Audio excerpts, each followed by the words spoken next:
Hi friends, welcome to Tanked Up, the podcast about beer and video games. I'm Ben, here with Lucy. I'm not your friend. Ooh. Brutes. Shouldn't make assumptions here. That's true, it's very true. And with another person, Aadil. I'm a person? No I thought we were assumption. making assumptions. God damn it! Hello. It's episode 232. No assumptions being made. That is the number, that's factual. That's how many episodes we've had. We're going to talk about beers, because we're going to drink them. We're definitely going to do that. And we're going to talk about games, because I've got games to talk about. I'm not assuming anything for anybody else. Aren't you, though? Let's open some beers. Aadil, have you got a beer? Oh, I have those beers. Good. My first beer is from Newburg Brewing Company. It's a brown ale, their version of an English classic, 4.5%. In Newburg is, by the way, in farge. Sorry, I forgot to change the thing on Twitch, so I just got a blink in my head that we're apparently playing Genshin Impact, not a talk show. We're all anime. We're all anime. Yeah. We haven't got. I'm Anime just going to quickly filters change that for this yet, have we? Sorry, We haven't got anime filters for our faces on no. on Discord I'm yet. 100% anime. I don't know what you're on about. Cool. I have updated the thing. Should say different thing now. What was I saying? It's 4.5%. Newburg is in New York, and their brown ale is featuring rich flavors of chocolate, toffee, and roasted coffee. Our brown ale pays homage to generations of British brewers who perfected this style. Cheers! Exclamation point. And in this case, it feels very performative, the cheers. Okay. But it's a graphic designer's either wet dream or nightmare, depending on their view of minimalism and busyness, because there's a lot going on, but it's like gridded and not quite, I don't know. It's an interesting looking tin. It says brown in very big letters, so. Just so you know. Yeah. Good. What do you cracked have? That one. What do I? Me. Oh, me. I am drinking a new beer from Good Chemistry. Oh. Called Pure Optimism. It is a session IPA, 4.2%. Yeah, they've started canning now. They've got their own canning machine. Well, they were canning before, but they've got their own canning machine now. So, Right. Canning down at the brewery. This says some of the stuff. Xenosilicaphobia is the fear of an empty glass. Didn't know that. Can't even say the word. This is paired with hopefulness, thankfulness, and resilience. The stats are OG 1.044, FG 1.012, 36 IBUs. Comes in a 440ml can. It's maybe a little bit more turquoise than the screen is showing. That shows it's sort of quite white and silvery. It's got a little bit of hint of blue to it as well. There is a little bit of flavour text. Packed full of mosaic, citrat, and cascade to deliver a pithy burst of juicy flavour and aroma. Today is looking like a great day. And as always, they've got their, what do you call that? Percentage wheel on the front. Yeah. 94% hoppiness, 27% maltiness, 34% bitterness, and 52% sweetness. I'm going to get this one cracked. Open. Right there. Cool. Lucy, drinking with us this week? Have you got a beer to have this I evening? have no beer. I have a one from Burning Soul, which I've had already. Oh, and it's okay. warm, so It's warm, did you say? yes, Oh. it hasn't been in the fridge. No, next week should be the time. If I don't.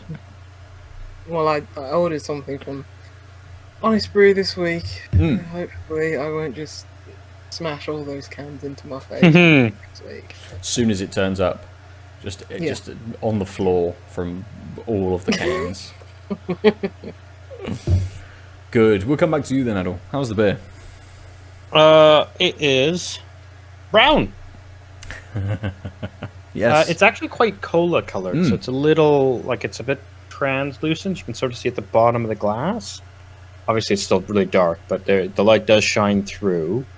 And it's got a very small amount of head, but the lacing is reasonably there. Quite quick to drop. It's 4.5%, so that kind of makes sense.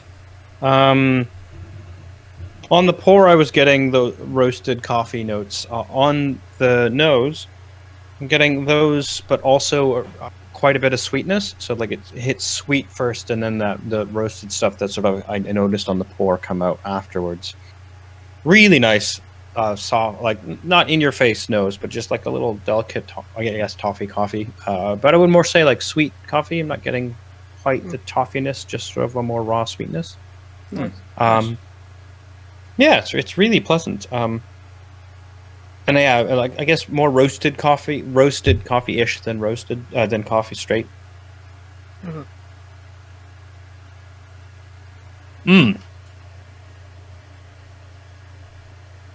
Yeah, so I'm definitely get those roasted flavors. And that sweetness is there a little bit at the beginning, and it lingers at the end, which is kind of nice. It doesn't. It's mostly roasted, and I think it's the roasted and sweetness that they suggest as toffee, but I'm not really getting them melding together like a toffee taste. It's more like, oh, it's sweet and roasted. I guess toffee's a note. Like I feel like it's the bits of a toffee note, but not the actual note. If that makes sense.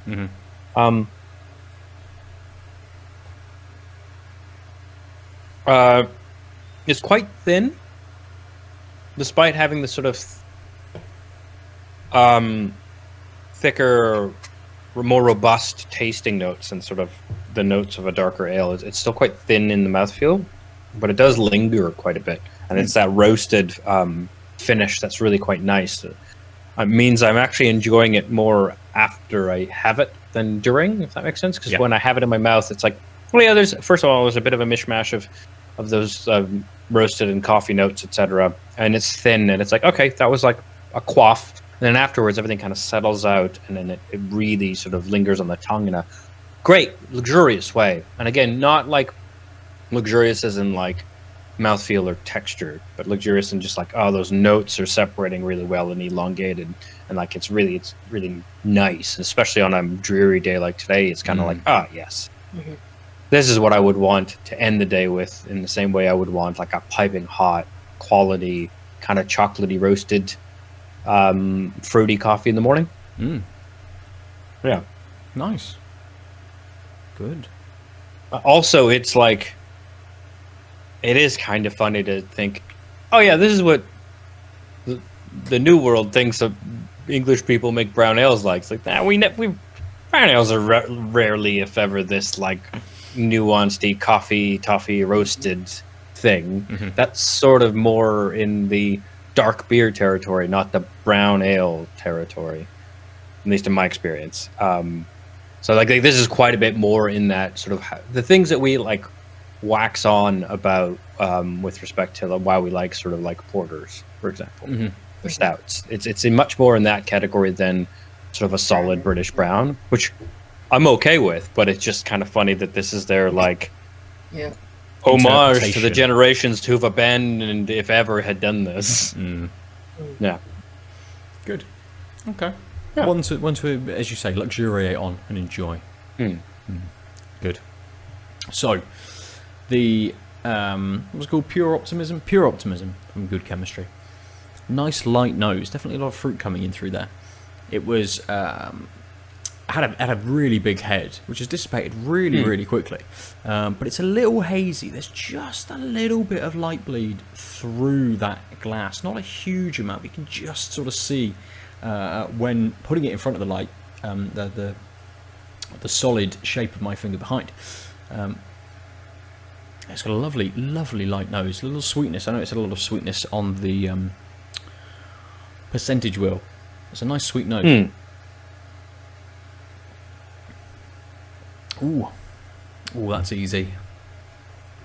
It does kick through with that nice pithy bitterness as well. That kicks in straight away, as well as maybe a little bit of orange, maybe a little bit of lemon in there as well. Definitely some citrus kicking in. Have another big swig.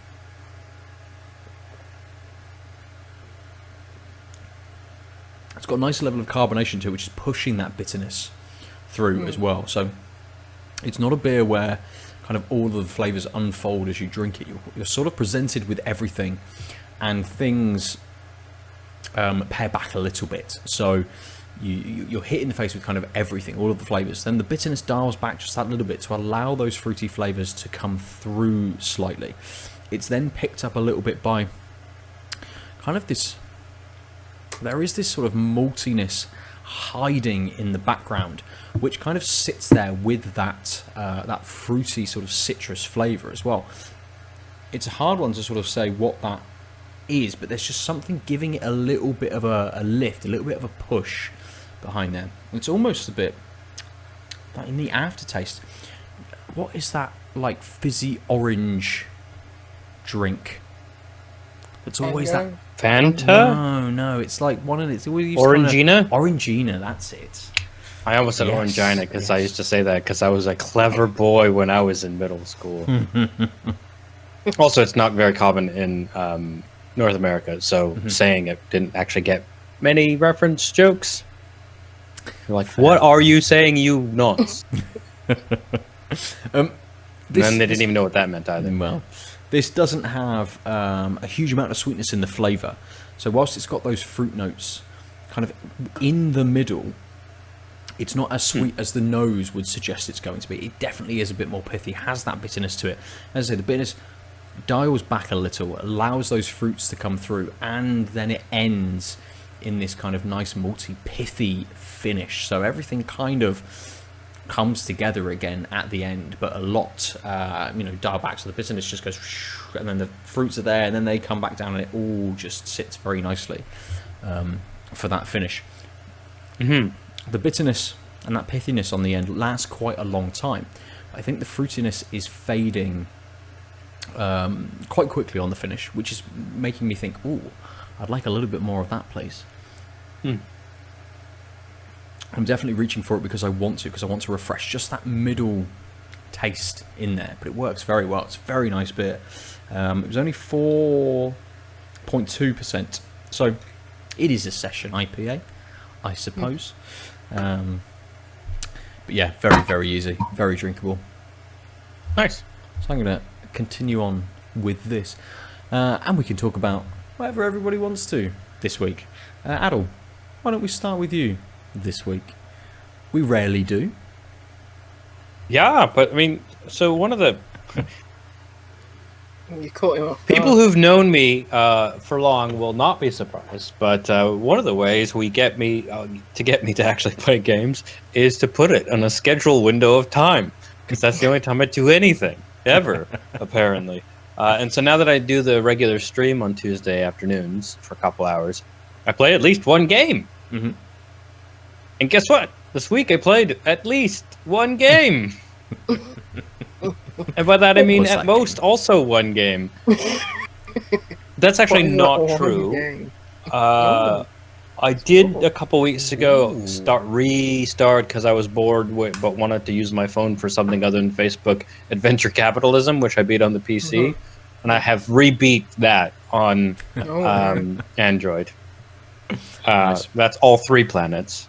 Boy, I forgot how quick Mars was compared to the moon, and I think they've changed some things. They definitely added other things, but it's an idle game that you check in every once in a while and go ha ha ha.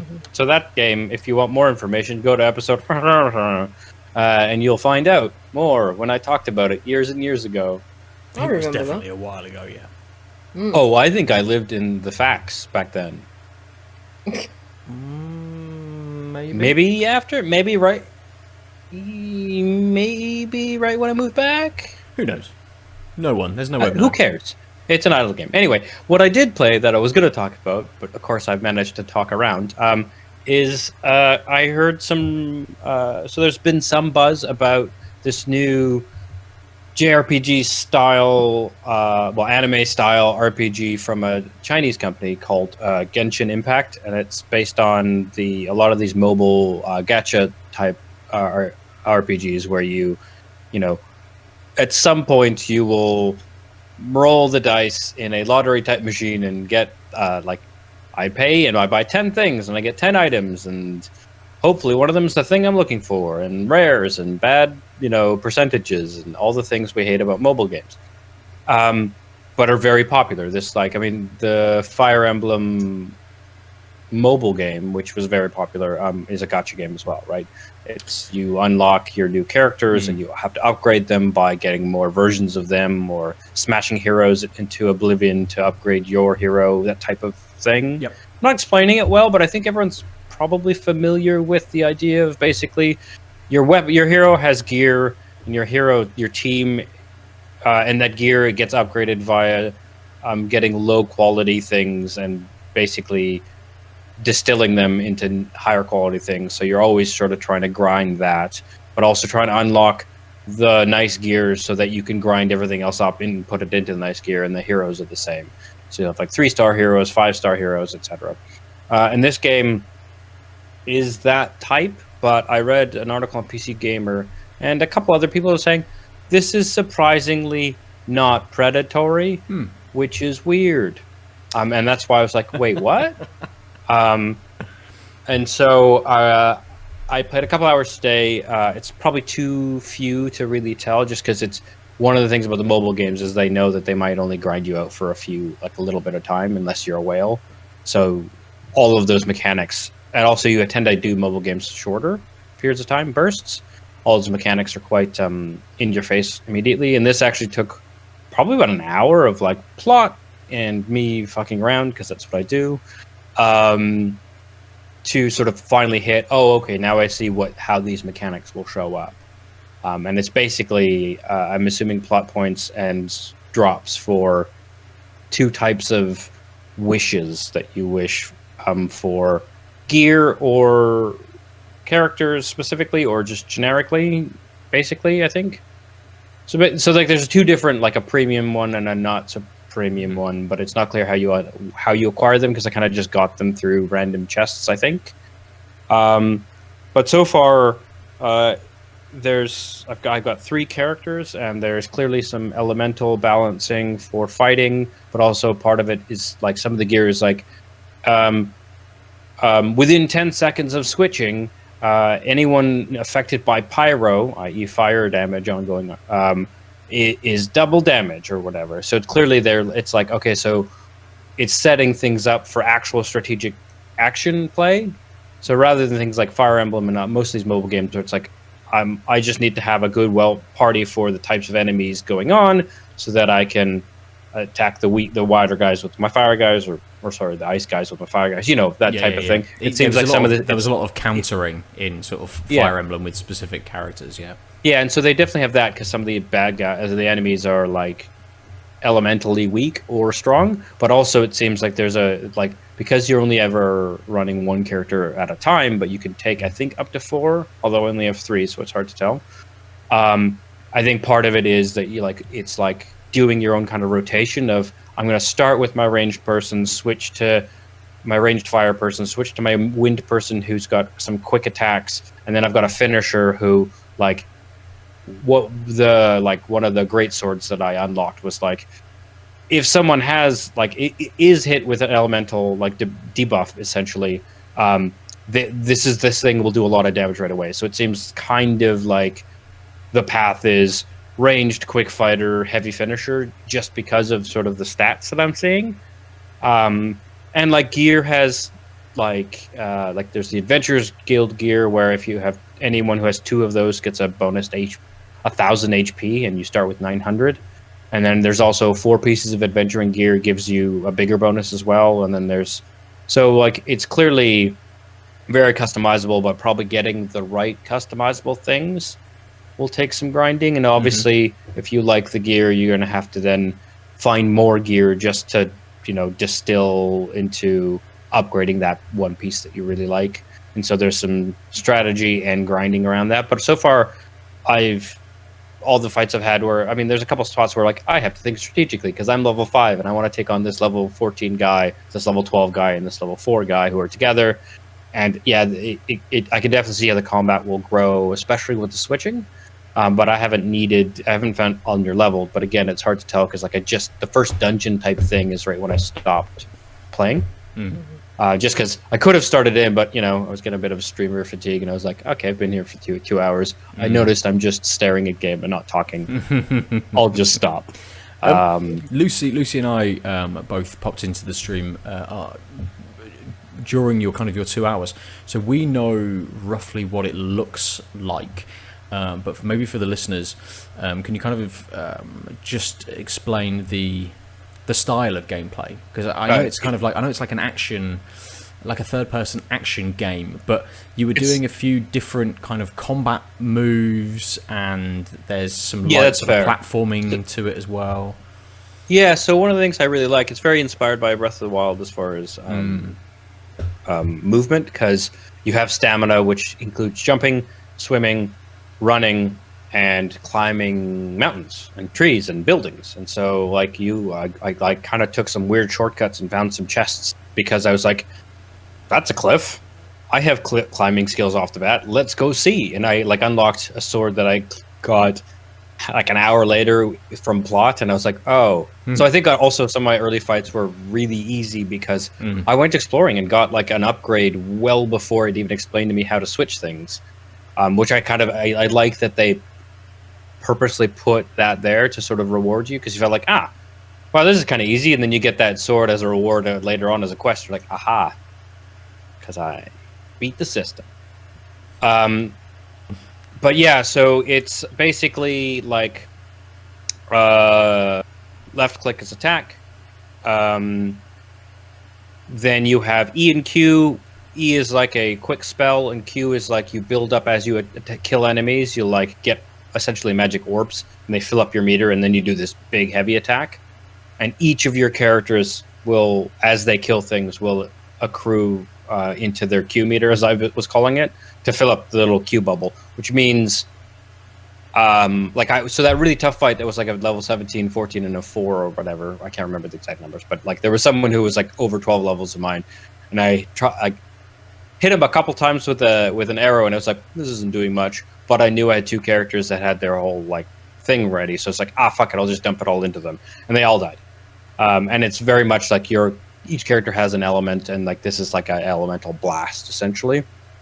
But that does mean in order to be able to do that type of I'll do a big fire damage, then a big wind damage, and they'll all probably be dead, means I have had to have fought and killed things with both of them enough, right? Which I kind of like, which means you can't just, because right when I first got the ranged character, it's headshots matter on most of these enemies. Cool.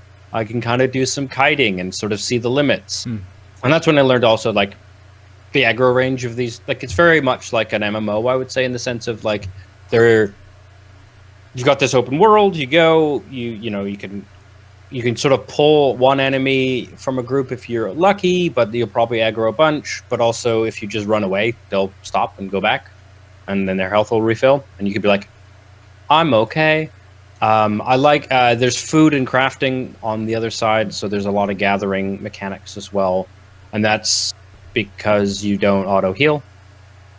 I'm assuming there'll probably be characters with healing, because there was incoming heals by 20% bonuses. But what I did skip, because I was too busy talking about mechanics. Yeah, so again, you have these sort of basic moveset of left click, and then sort of quick spell and big spell, and then obviously the numbers to switch between characters. The ranged character also has R, which goes into ranged mode, which just keeps you zoomed in, and will automatically. So the other thing is holding left click does a charge. So if you just tap it, you'll do a quick. Holding it will do a charge, and obviously the longer you hold it, the better, so to speak. And so with the ranged character, it just automatically goes start to charge as soon as you fire. When you're in ranged mode, which means it's kind of nice because you can be okay, it's done the charge up. Now I'll hit attack, and I can go hit the head of that guy, and then I can just sort of keep scanning its head as it moves. And then as soon as I have the moment where it's done charging up, I just can click attack again, rather than holding attack and tracking them when I'm not in charged mode. And the other thing is, if you get hit when you're not in ranged mode, you stop charging. And that doesn't happen when you're in zoomed in rangey mode, which is an interesting sort of thing. I don't know if you take more damage. I didn't sort of get a chance to figure that out. And then the big broadsword person I only had for like essentially 1.5 fights, but their charged mode is continuous, and they just spin with their giant sword until you run out of stamina. Okay. So it's like smack, start spinning, and then fuck you all. But of course, starting that move it leaves you pretty open. Yeah. Like it's like the difference between smack and I'm about to spin is like I'm about to get messed up. With the when you were sort of zoomed in and they hit you and it took you out of that zoomed mode. No, so you don't get taken out when you're zoomed in. Would it you do if you're just aiming. Right. And would it have would you have been interrupted if you'd have been doing that big charged move and doing that big spin and someone would have hit you? Would that have just stopped it? I haven't had a chance to figure it out. I assume it'll be something like that. Just otherwise, it seems pretty OP. Yeah, like I noticed that when you were hitting enemies, they were being interrupted from their attacks as well. So even if they were kind of coming in or getting ready for something, as soon as you were hitting them, they were kind of lurching back, having been hit. Yeah. So what I liked about the hitboxes and stuff is like there are like humanoids have head vulnerability. So like with the ranged character, if you keep hitting the head, it'll knock them on their ass. Which means if it's 1 or 2 people, there's no point playing anyone else because I'm just like at range, hit you in the head, you get up, I'm almost fully charged, you take a step toward me, I hit you in the head again. Like as long as I'm accurate, I'm going to kill you before you get near me because I haven't even had to take a step back yet to kite you, right? But one of the later enemies was the like better version of the goblin type orky guy, and they have shield. And they go like this, and they cover all but the very top of their head. And so, like, I was trying to figure out distance parabolas. Like, I got the achievement of smacking someone in the head from a long distance because I got better at like aiming high, basically. But there's in fact another achievement of really far headshot. I found out. But yeah, so like it's got some depth to it, and I'm really hopeful about it not being grindy because the storyline is. Oh yeah, so the thing I skipped, the art style is anime. It is. So the landscapes and stuff are very Breath of the Wild, but all the characters are just kind of cel shaded anime people. And the plot is also very anime. You and your brother are from some outside world, and you found yourself here. And then a god came and was like, I'm going to stop the arrogation of humanity, which I think they mean like the growth of arrogance. I'm not familiar. Dude, that like character, the beginning of that game was a bunch of like, this is wordy, tropey, weird bullshit. And then they shrunk your. So then, what's nice is like, so you've got these 2 characters, a male and a female, that are apparently brother and sister, and they're going to attack this god person. And then it stops and says, pick one. And then you pick one and you give him a name, and then it puts the other one in a yellow cube, and then you get trapped in a bunch of red cubes, and then it fast forwards to, you've been looking for your brother who is taken by this god, and you now have this weird fairy girl who hangs around with you and talks in the third person about herself, which was the most annoying thing, but luckily it tones down once you meet other characters. But I was like, please, for the love of God, stop saying Paimon likes this. Oh yes. Yeah. But yeah, so it was fun, and it's been a while. So like FF7 Remake was too new and good to scratch the silly RPG itch that I've had for a while. I've been thinking kind of idly of like, maybe I'll go replay FF6 or something. Just do that old school JRPG type feeling thing. And I'm like, this came out. Let me try this. We try and do new games on the Tuesday stream, but I'll go back to this. Yeah. And I'm hoping to report back with a few more hours and to see like next week I can tell you if it's real bad. If the gotcha stuff really does come in handy, but it sounds like there's real plot coming, and I'd be curious how they're planning on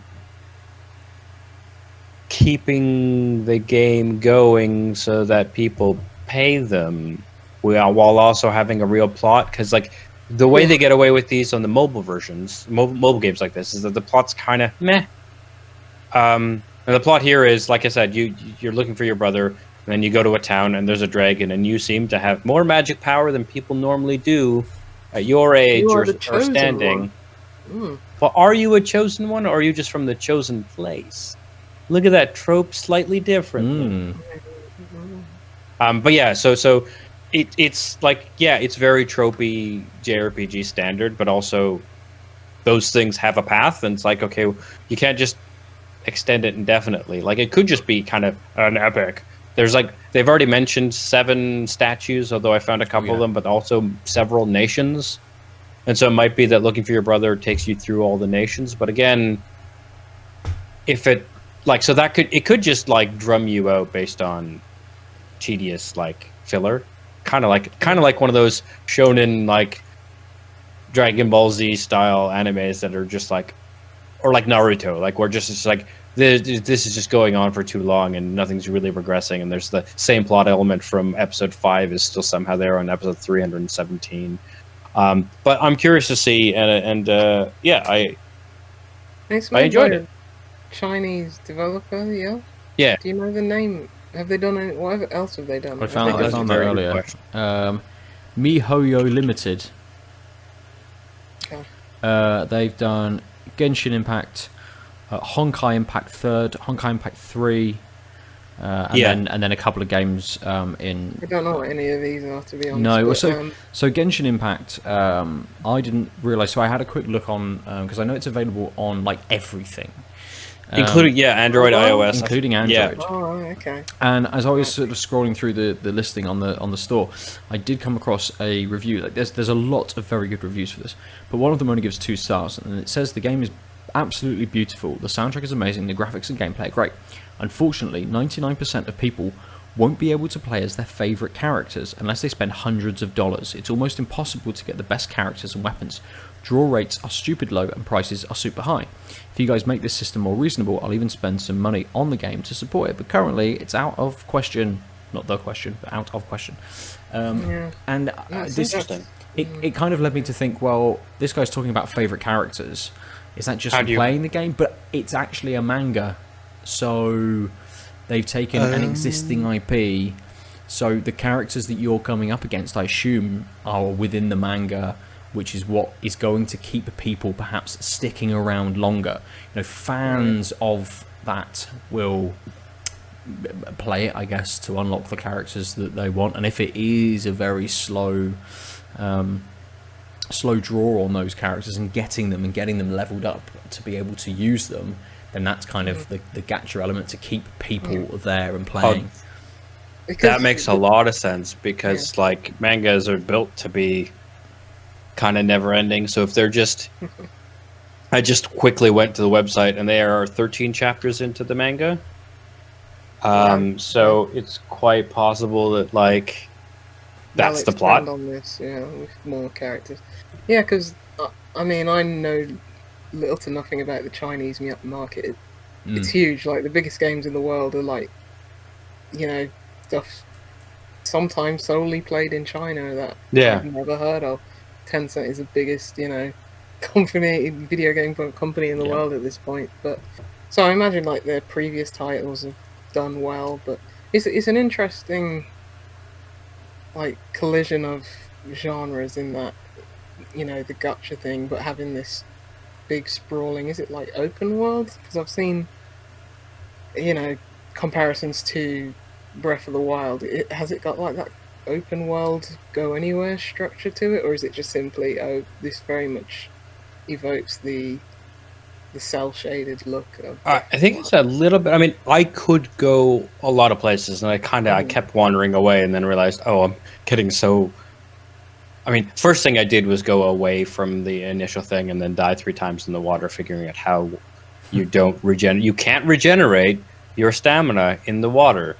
So if you have got to the point where turning around, you don't have enough stamina, you might as well just hit sprint and die. You just can't fix that. And I was like, that's why I died before. Yeah. Well, I die here. And then I found out you could fish by swimming really quickly at fish and hitting collect. But then I went too far and died. Usual Aadil nonsense. Yeah, so I mean, I definitely went off the beaten path, and like that's when I found some of this level 15 stuff. Was I'm just like, I'm gonna go here. It's like, cool, I can kill these guys with some mild fighting strategy. Neat. Okay. I guess I should go back to the plot. In a way that I think I would have pushed those limits if I wasn't like on stream. But what I don't think it quite does the Breath of Wildness, because that's really just wander around for the sake of exploration, and you'll find things that you'll win more ability to finally beat Ganon with, for the most part. Like there's a few spots where it's like, yeah, plot. But other than that, no. But this has a plot. You just more of a structure than Breath. Yeah, so I put it more in the JRPG category of, yeah, it's open world and you can wander and there's going to be cool things, but you're following the plot. And maybe that'll change after this chunk, but I doubt it. I think it's mostly the art style and like the things that, like, you have a stamina meter. There's probably good ways of increasing it, but right now I can just walk anywhere and climb up a mountain or climb up a building and see what's on top of that. I think that sort of open traversal is the same, but not the joyous exploration being the kind of only way to just play the game is why Breath of the Wild was so cool. Is there like online multiplayer? Can you play with your friends or something? There's a co-op mode that I don't know how it works. I suspect I'm too early in the game, but I thought maybe I'd get some prompts or some info from all the usual info dumps, but nope. Yeah, it's just interesting, like intersection of like that pay model versus that very AAA kind of open world. It looks like it doesn't look like a cheap game, like the assets and everything like that, and it looks like a lot of care went into it. So yeah, it's just interesting. Can't really like think of any like facsimiles to something like this, like anyone's like there's free to play games, but those are usually just like online multiplayer. Yeah, interesting. Yeah, I mean it's supposed. I mean, I mean the few reviews that I saw were like, yeah, the gacha stuff seems really meh. Like that isn't needed to progress through the game, I guess, is the key. But there's a lot of stuff in the world. Yeah, that's a fearful thing with something of this structure, like a extensive open world game. Not knowing until like very end game if you need to spend money, that's an issue. Like, well, that's sort of even if they publish drop rates and stuff like that, if they're not forthcoming about to really defeat this end boss, you can grind as much as you want, but if you're going to need to spend money, then that's crappy, I mean, whereas it's with a impossible. mobile game, immediately most of the time. Yeah, so they've published the drop rates, but no one has said anything like that. Although I am super curious about, I'll have to look into the negative reviews now that it's been out for a few days and weeks. Like, this is why I kind of wanted to just see what it is. But also with the free game, if you're getting like, some of these people said they played quite a bit of it. Like, if you're getting 20 hours out of it, and then you're like, it's kind of okay. It sucks if you don't get the end of the story, but like the story is interesting, but it's also tropey ass anime stuff. So like, I like that stuff. I want to see the end, but if I enjoy myself and like go through, I mean, I'm not defending the idea of like that means they get to make you pay for the ending, but I also think that even if it is that, it's not your quote unquote money's worth. If it's free thing, invested time with it and you've enjoyed it, fair enough. I think just that like completionist in me is just like, and this is me saying it, who like but I think well, maybe I've turned a corner on the knowing that I'm a poor completionist, and by that I mean I need to stop being one. But I guess what I'm saying is like, yeah, that's definitely something to look out for, and like to be honest, if I heard that was the case, I would probably lose the urge to play more, if I'm like honest. But I do think that like I've played some of these mobile games, and it's just for the kind of, I want to play a grindy kind of, I'm bored game, and the plot wasn't as good, and the actual combat was okay, and within a few days of like really short like burst playing, I'd be like, okay, well, I guess I'm just supposed to grind here. And the fact that people have played significant hours or saying that the game keeps going is just interesting and laudable to this extent. But you're right, like at some point they're I guess the thing is at some point their model has to kick in, but I wonder if it's just using the people who are really fans of certain characters as whales rather than using everyone as minnows. Yeah. Yeah. But I mean, which sucks still, but it's a model. And like they've got to make money somehow. Got to make money, yeah. Yeah. Cool. So something that you'll return to, maybe something we'll get an update on a later episode or another stream possibly, dependent on how you're kind of finding it, I suppose. And if you need that scheduled time to find some more time. Well, so I think Tuesdays are gonna continue being new games that Out of Lives are looking at, but I might do off time streams. Yeah, we'll see. Or just play a game because I feel like playing a game and don't want to and don't need to feel guilty about it. Yes, definitely. That's the thing that you should do. Bye. Talking of possible updates on that game, I have an update on a game I've been playing, which I'll be very brief on, and we'll move on to our second beer of the evening. So I've continued with Crusader Kings 3. Ooh, and it's... I want to play that. It's such a deep game, so deep, so much stuff to do, so many things going on. Like I'm on my third character. Oh damn! Not third character within the same game. So part of this. You mean third in your lineage? Yes, yes.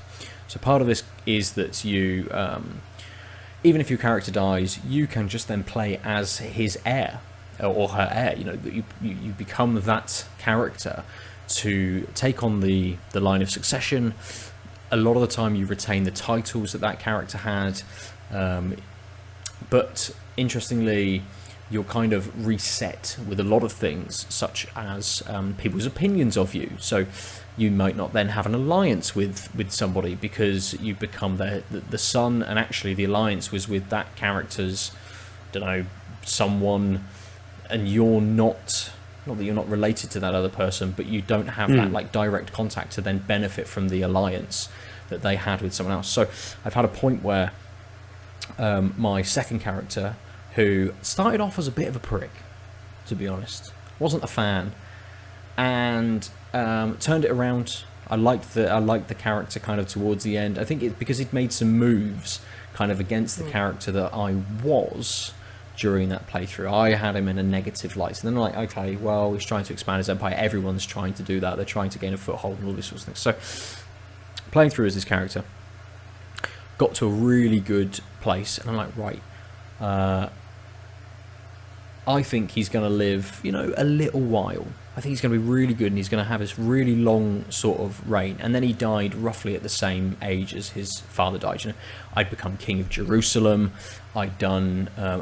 Managed. You went. Hold on. You went from the Duke of Dorset. The Duke of Dorset, to, like, mate. The King of Jerusalem. So the second character became the King of Jerusalem. Wow. Okay. Yep. And through it was because I contributed really well during a holy war. And my beneficiary of that became the king over there, and then I inherited the title. I think that's how it came about. But that character then died, I think, of a similar age that his father died, in his mid-50s. I then became the third character. Well, the third character lasted even longer, and I'd done a load of stuff with that character. I then became King of England as well. So rather than it being England, it was the Kingdom of Jerusalem. Nice. I don't know whether it's because that was the first title I had, and then everything under that just becomes part of Jerusalem, essentially. So when you zoomed right out on the map, England just said Jerusalem across it, which is, every gammon's worst fucking nightmare. But I thought it was very, very funny.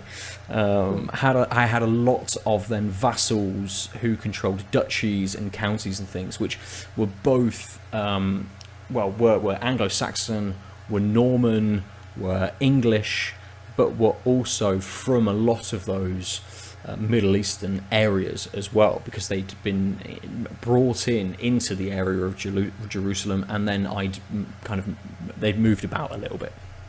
But anyway, this character lived and lived and lived and lived and died a death very old. I can't remember how. I think he became obese, and he died of obesity. At too many feasts. I'm always feasting, hosting feasts. It's a good way to raise the opinion of people. But I had a lot of expansion with this character, and once he died, I then became his heir. But unfortunately, I'd made another character a bit too powerful, and what happened? So he had two sons, one of which was my heir, the other of which I had granted titles to, because part of this is if you have so many members of your family which have titles, you can become like your dynasty can become like amazing sort of thing, and you get bonuses for those sorts of things. This is the place where I've exited the game for the moment. I retained the Kingdom of Jerusalem, but the brother then has become the King of England, and my income, the levies, and my army that I can call on has been halved. And I'm like, oh shit, how can I now? I need to have some kind of plot against my brother to take over the Kingdom of England again. Or you make some cousins mate. Well, you can do that. I'm aware. That's what people did. That's how I know it's a move you can do. It's not something I have done so far. Yeah, you're not playing it right. No one's eaten each other. There's no inbreeding. There's no vampires anywhere. It's just not. Are there actually vampires? I don't think so. Probably not. Wait for the mod. So this is also pre-mods, right? Crusader King 2 had a very healthy modding community, from what I understand. So I can't wait till it gets bonkers. Does this Game Pass allow mods? I think it might on some games. I don't know. I don't know. Hopefully, I can see that it having a bit of a like a resurgence. Yeah. If there was something like a Game of Thrones mod, or some kind of like big fantasy epic IP that had been modded into this, I can see that absolutely getting, giving new life to that game. But one thing I haven't done, but that I've that cat is just does not want to come in. Perry even just wandered straight through. He's like, hey, bye. Dorian, there he is. Not like last week when he was screaming the hat. Just shouting at me continuously. Yeah. I know, ridiculous. Howling.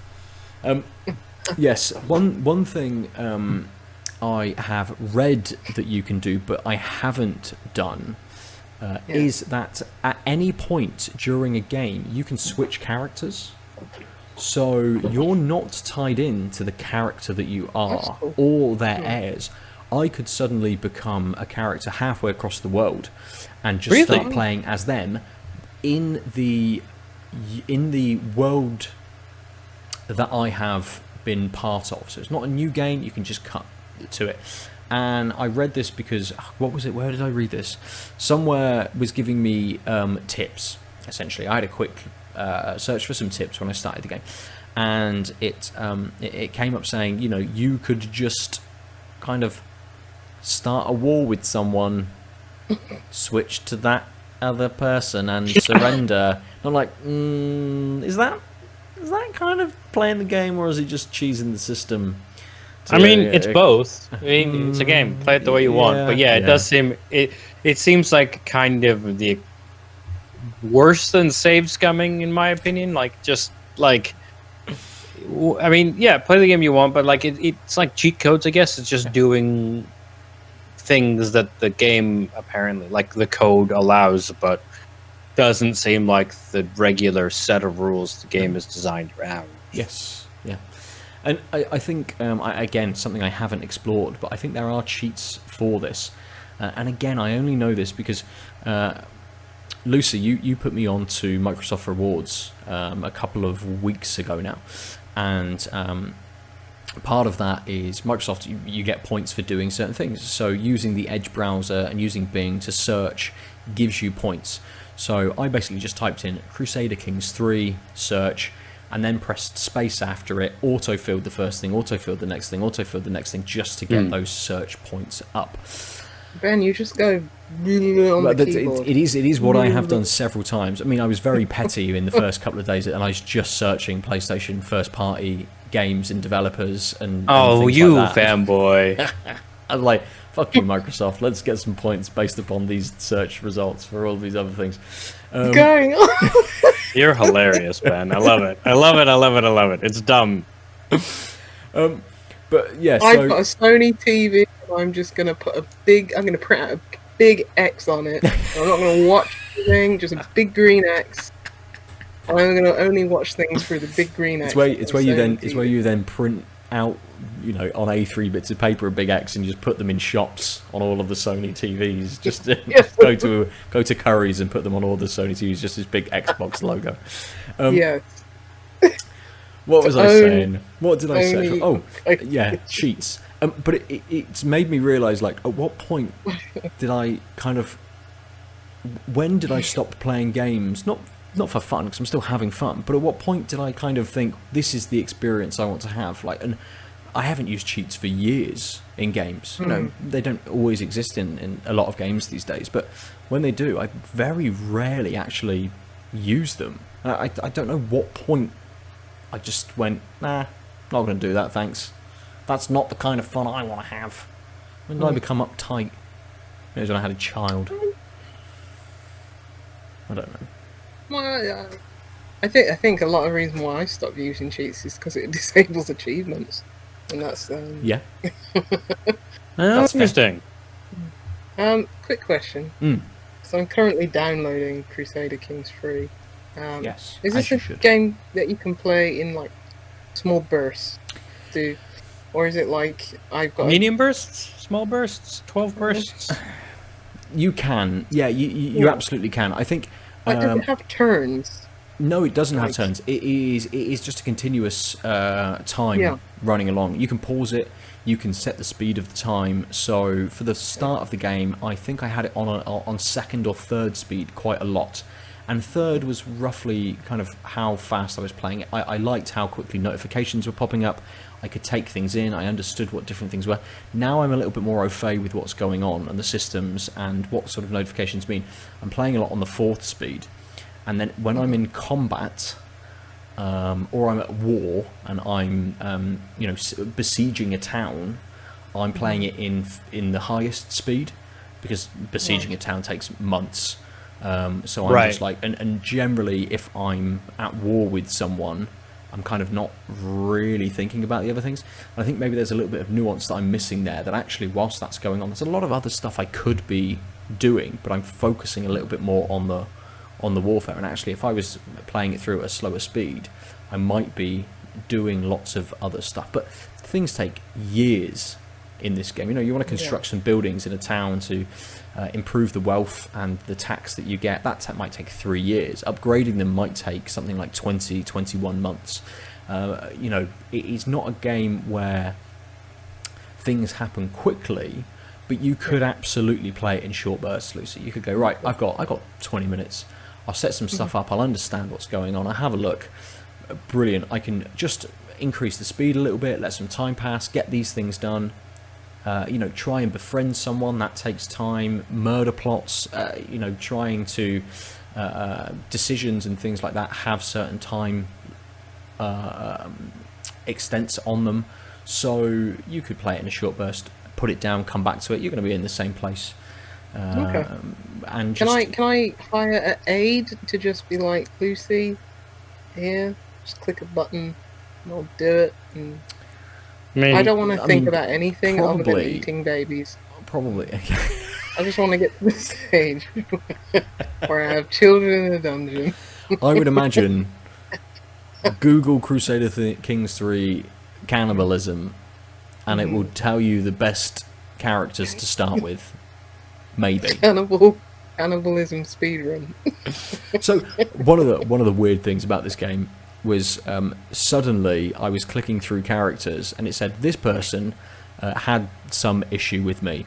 I'm like, who the fuck is this? So I click on the character and she's just naked. Okay. I'm like, what? And Lady Godiva? No, and I clicked through and her daughter was then naked, and her husband was naked, and supposedly it was a part of the religion that they had become part of, meant that you'd shed your clothes, so they were all just naked. Well, this religion sounds cool. I would be like, I'll bring you in, you know? Yeah. Let's join forces. You lot seem cool. She dragged me to her bosom. She soothed me with her sweet religious poems. Stop it. I thought this was in the anime section with Genshin Impact. But, Definitely proportioned like a human, not like an anime character, I think. Right, that's my Crusader Kings 3 update. Who knows whether I'll have murdered my brother by the time we get together again next week. Who knows? Yeah, we'll see. Let's open some more beers. Aadil, what's your second beer this week? My second beer is this beer. It is the Spree Coast IPA. It's a West Coast IPA from Lemke, Berlin. 6.9%. West 6.9% West Coast IPA from Berlin-based brewery. That they've been around. Lemke has been around since 1999. A West Coast IPA made in Berlin, as harsh as the Belgian charm. Belgian, good lord, Aadil. Let's try that again. A West Coast IPA made in Berlin, as harsh as the Berlin charm, as relaxed as a summer's day on the Spree. Dry, juicy, and slender, with refreshing tangerine and citrus flavors. A light malt body carries the dominant bitterness and leads into a grapefruit bitter finale. It comes in a bottle. Nice. It appears to be on a coast. It's a ship in the sea with a bee on the sail. A bee. Yep. A bee. Like a bee for Berlin. Oh, not a buzzing bee. I guess you can't say. Yeah, no. And I would pour it if I knew what I did. Apparently, I was fidgeting with the bottle opener and then put it away. But luckily, away is within arm's reach. Nice. So while I pour this, what do you got there, Ben? I have a beer from Equilibrium. From New York. We should have coordinated, perhaps. I went to the bottle shop, and I went to the bottle shop today, and they just had a drop of lots of American beers, so I thought I would try this. It is it's called Dream Wave Inception, batch... no, I was going to say batch 3, but it's not 3, it's a 1. It just has a little bit of white around it, making it look slightly odd, but it is a double IPA, 8%. It tells me it's 1 pint, which doesn't give me in mils, because American pints are different. Yes. What are they, 500 ml an American pint? Something like that. Maybe. This says on the tin, there's no flavour text. It has the American government warnings. It says, help us ensure cold chain, purchase cold, trade cold, keep cold. If it's not cold, ask why. I have no idea whether this would have been kept cold on the boat or plane or bicycle, or however it was brought over from America. Cold when I bought it, cold now, went straight in my fridge. But yeah, it's got a lovely can. I'll show you. Oh wow, I like that. Dream Wave Inception. I feel like I've travelled through time seeing that. A little bit cartoony, but yeah, it's definitely got that element to it. I'm going to pour. Aadil, we'll come back to you.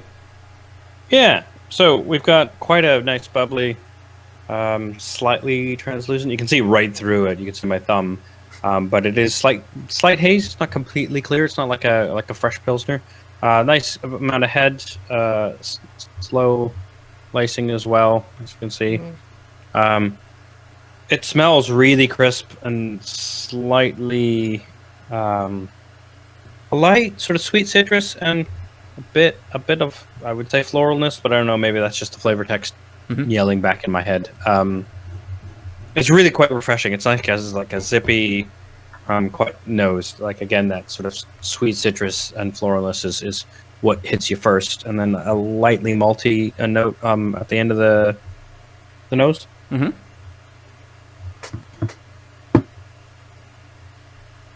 Ooh, so that 6.9% is great because it coats the tongue.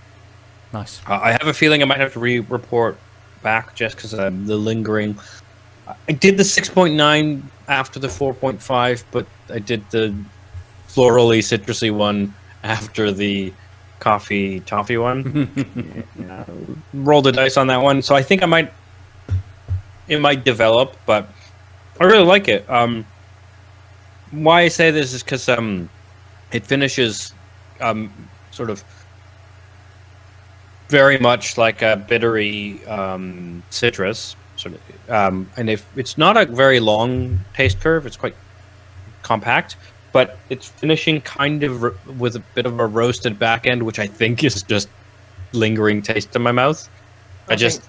Yeah. So this is why I was like, no, that's probably not an accurate note. So this is why I think I might have to come back, but That's fair. Allow the other one to disappear a little bit more. So I'll take some swishy sips. Nice. The sweetness is there, and I think it mentioned tangerine and grapefruit, and I'm getting those kind of alternating actually. So there's a bit of, it starts very much like a bit of a sweet, fragrant start in the IPA, and then it finishes quite grapefruity. But then there's the tangerine kind of swoops in near the sort of end of the taste, the beginning, like right at the beginning of the finish, is like, oh, but actually remember this, which is kind of nice intertwining of bitter and sweet citrus. But it's kind of hard to tell what's going on there just because I still have some coffee notes. So I'll just leave it there to be short, and then maybe at the end of the beer, like when we do the wrap up, because that'll be the end anyway, I might say my final thoughts on it. Sure. Cool. Okay. So the Dream Wave Inception from Equilibrium. Again, my camera. I don't know what's going on with my camera. Oh, there it is. It changed colour. It's a little more orange than it's sort of showing on the screen, but it's just a thick block of liquid. There's no light getting through that. There's no colour difference through that. Even holding it up to the light does not come through this whatsoever. Like the Pure Optimism from Good Chem, it did have a frothy head as well, which I'm glad about. I'm glad that these cans over from the States are fresh. I don't know, there's no dates on them. Oh no, there is. Contains lactose. Oh. 08/26/20. So the 26th of August 2020 is the canning date? Maybe? I hope it's not the best before date.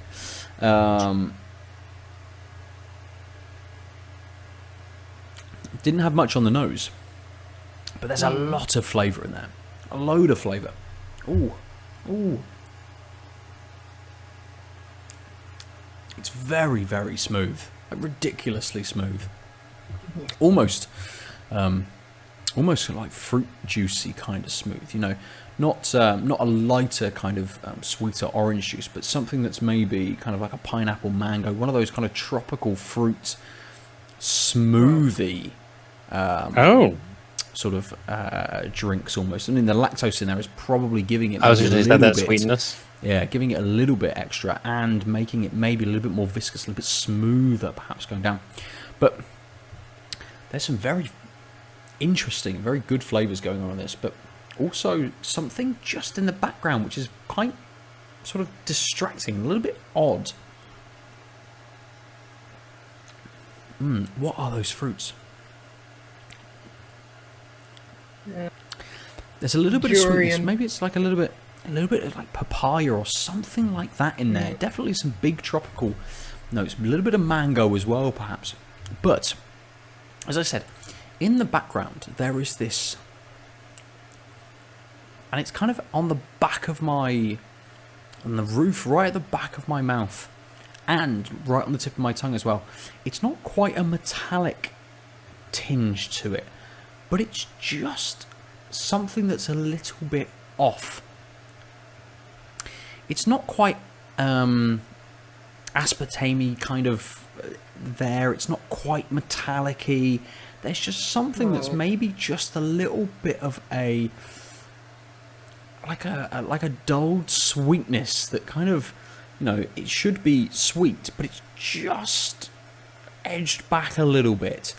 A little bit of a slightly sour sweetness to it, which doesn't put me off the beer at all. It's nice. It's just there. It's kind of and it's odd that it's just pushed itself and is presenting itself over the top of all of these other big flavours that are going on. Oh yeah, that can be distracting. I mean, it is because it kind of it kicked in like at the end of the flavour, but as that is now kind of on my palate, when I've then sipped it, it is coming through straight away and is renewing straight away as well with that flavour. I mean, it's not bad. It's not a horrible flavour. It just feels like it shouldn't be there. Yeah. Stream just died. Oh.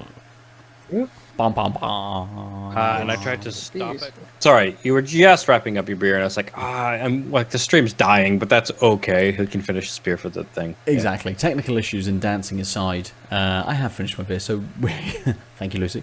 I'm sorry. So we can move on, and I'm going to talk about another game, but there might be dancing during my talking. Who knows? Okay.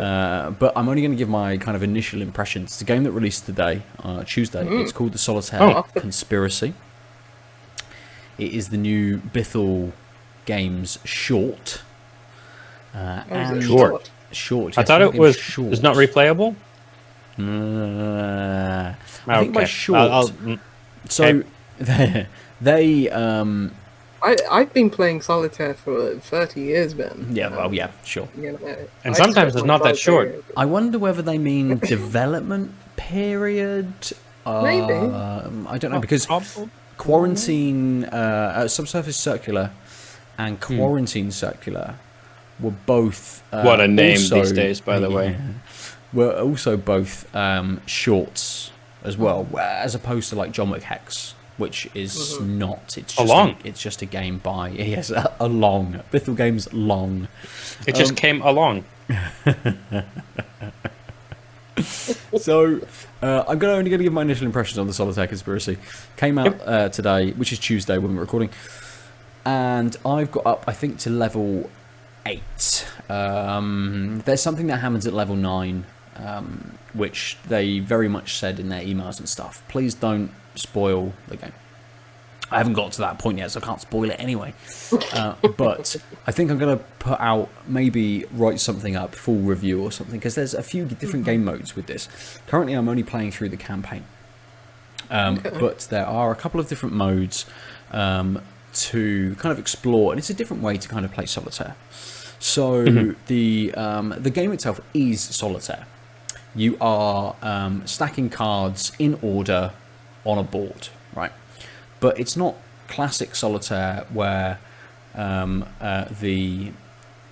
stacking cards kind of at the top and everything is presented in descending stacks of cards, and you can only use sort of the one on the bottom of those. The board is stacked a little bit differently, so where you place your decks of cards or your suits of cards are in the middle, and this then presents the different stacks on either side. So you've got 4 spaces in the middle, which is where you put your cards, and then it stacks cards on either side, and they obviously stack out. You see all of the cards up front, so you know exactly where all of the different cards are when the board starts. So there's no covered cards. Exactly, no covered cards at all. Oh wow! And rather than suits, it is crews. So part of the story behind Tom this... and Penelope? No, Terry. They're worth it. Dumb joke, but Definitely. worth it. Definitely Terry. I'm pretty sure that's how he spells it. Yeah. But crews each have different powers. So as you're playing Charisma. through, there's kind of like power cards that you Damage. can use to do different stuff. Not damage, no. You're playing through this kind of this sorry. story. You're brought in as this. What are you? You're like kind of this hacker, like pro at something, and you're brought in to help. Spy master. You're brought in to help Greg Miller of Kind of Funny, Yeah. who's not called Greg I Miller got some within this. gameplay to Yeah. visualize it and Yeah, his face just came up. I was like, So you're okay. brought in to help Greg Miller kind of get control back of the spy agency that he works for, and all of these crews work for this agency. And this character called Solitaire has brought down their system, and you're working to level up enough that you can gain access back to it, right? And each of the crews, as I say, have different kind of abilities. And kind of the cool thing about this is that it is only the sort of the royal cards which have these abilities. So Jack, Queen, and King have the same ability, but for their crew. So one crew might shuffle all of the cards on that space. One crew might stack all of the cards from highest card down to lowest. Different things which might allow you to take the highest card off and put it in a space, and then stack them on all of the other stacks of cards to get the lowest card. One of the crews will pull out the next card required to go into the center from the card that Beneath you put the it stack. on. Yeah, exactly. So if you take that card and you put it on House X, it will pull out the next card required, which is really useful if you've got to pull an ace or a really low card out. And it kind of rewards you for doing these things sort of efficiently. So you're leveling up. So each mission that you go on will present you with either different crews to take with you, and you might only have to take 3. So you've only got to find 3 sets of cards. You might have to take 4. The early ones start out with 2.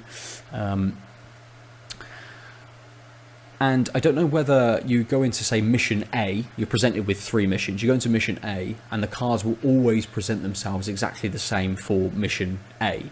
But obviously, the way that you play might give you bonus experience at the end. And I think that is based on the amount of moves that you take. There's no time in the campaign with this. It's basically just counting up the moves that you take. So if you're like, well, I can put this card on this stack, put this card on this stack, put this card on this stack, put this card on this stack. That's 4 moves before you can pull the card out that you need. Or it might be 1 move if you can use a special card to pull it out sort of straight away. So there's a little bit of strategy to this as well. And I'm finding that it's really good to play in like short bursts. So I'll play maybe like 3 missions. I'm like, brilliant. I can go and play Crusader Kings 3, or I can make dinner. I can do something else, and then come back to it really easily because it's very familiar.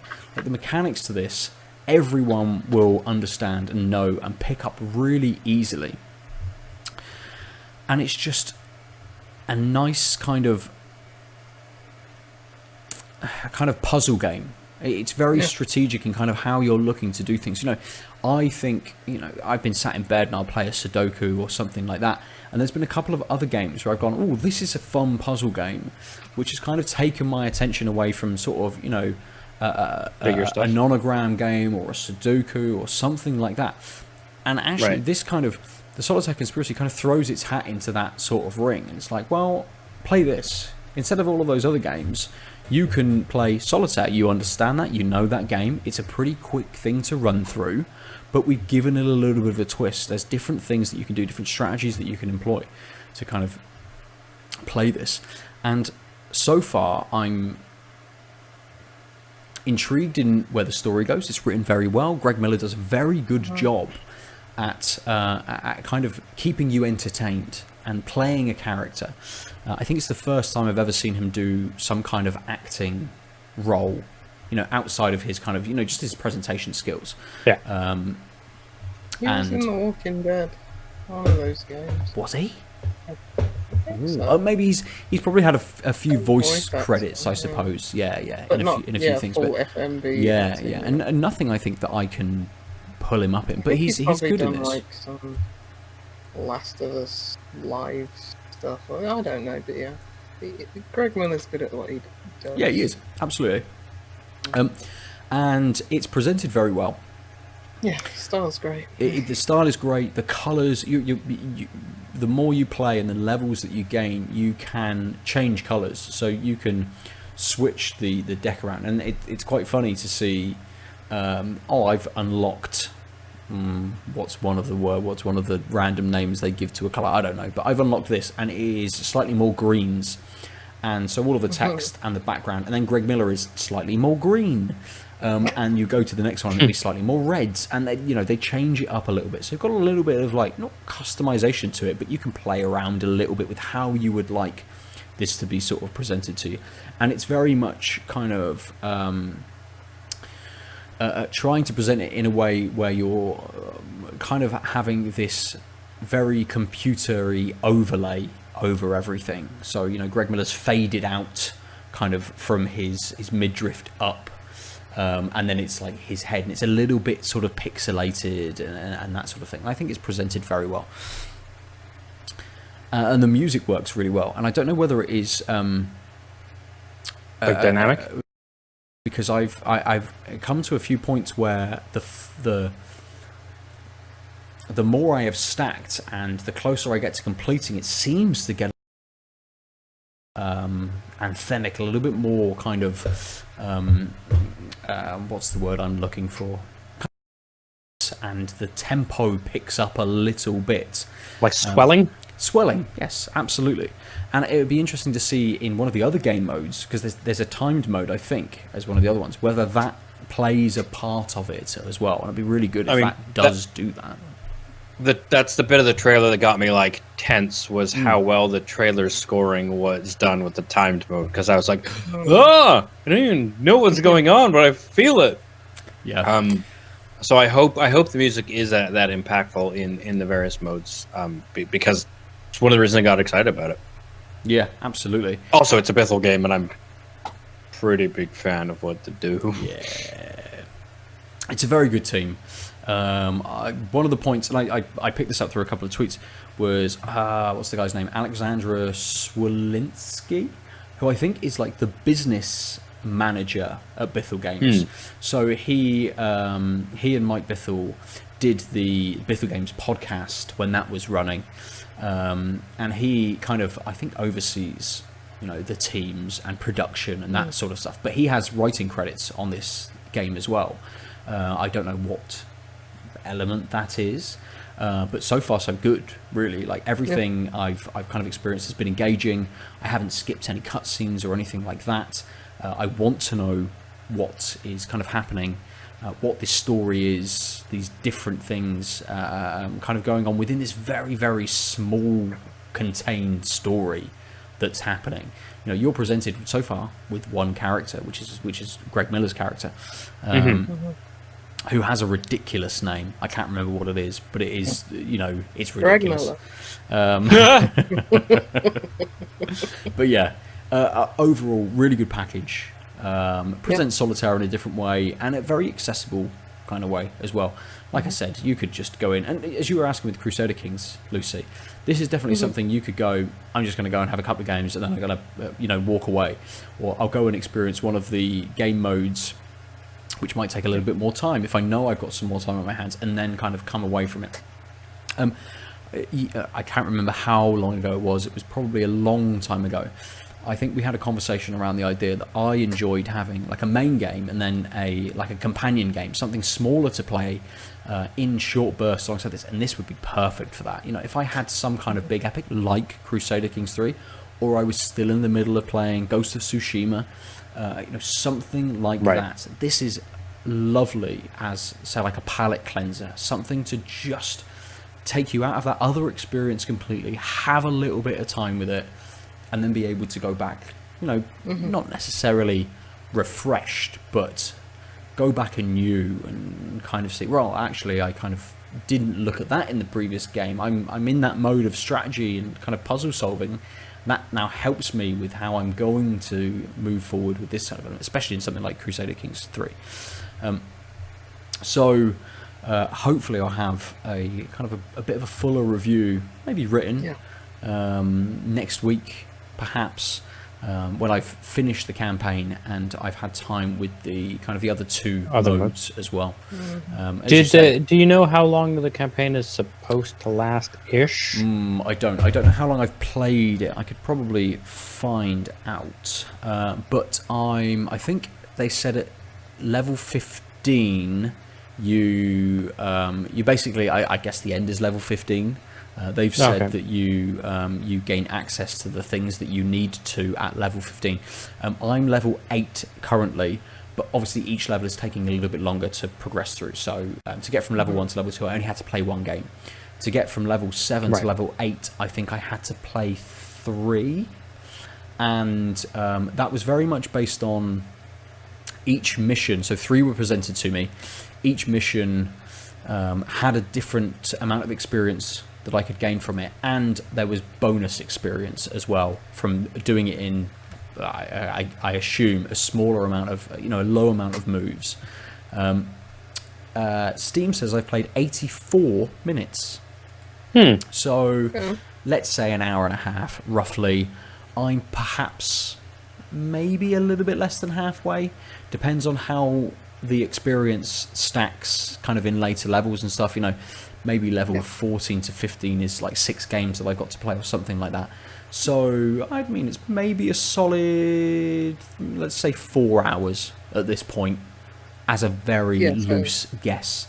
But that's just for the campaign. Supplementary, it's like, it's a card game, it's meant to be played over and over again. So. Yeah, absolutely, exactly. You've sold me more on it.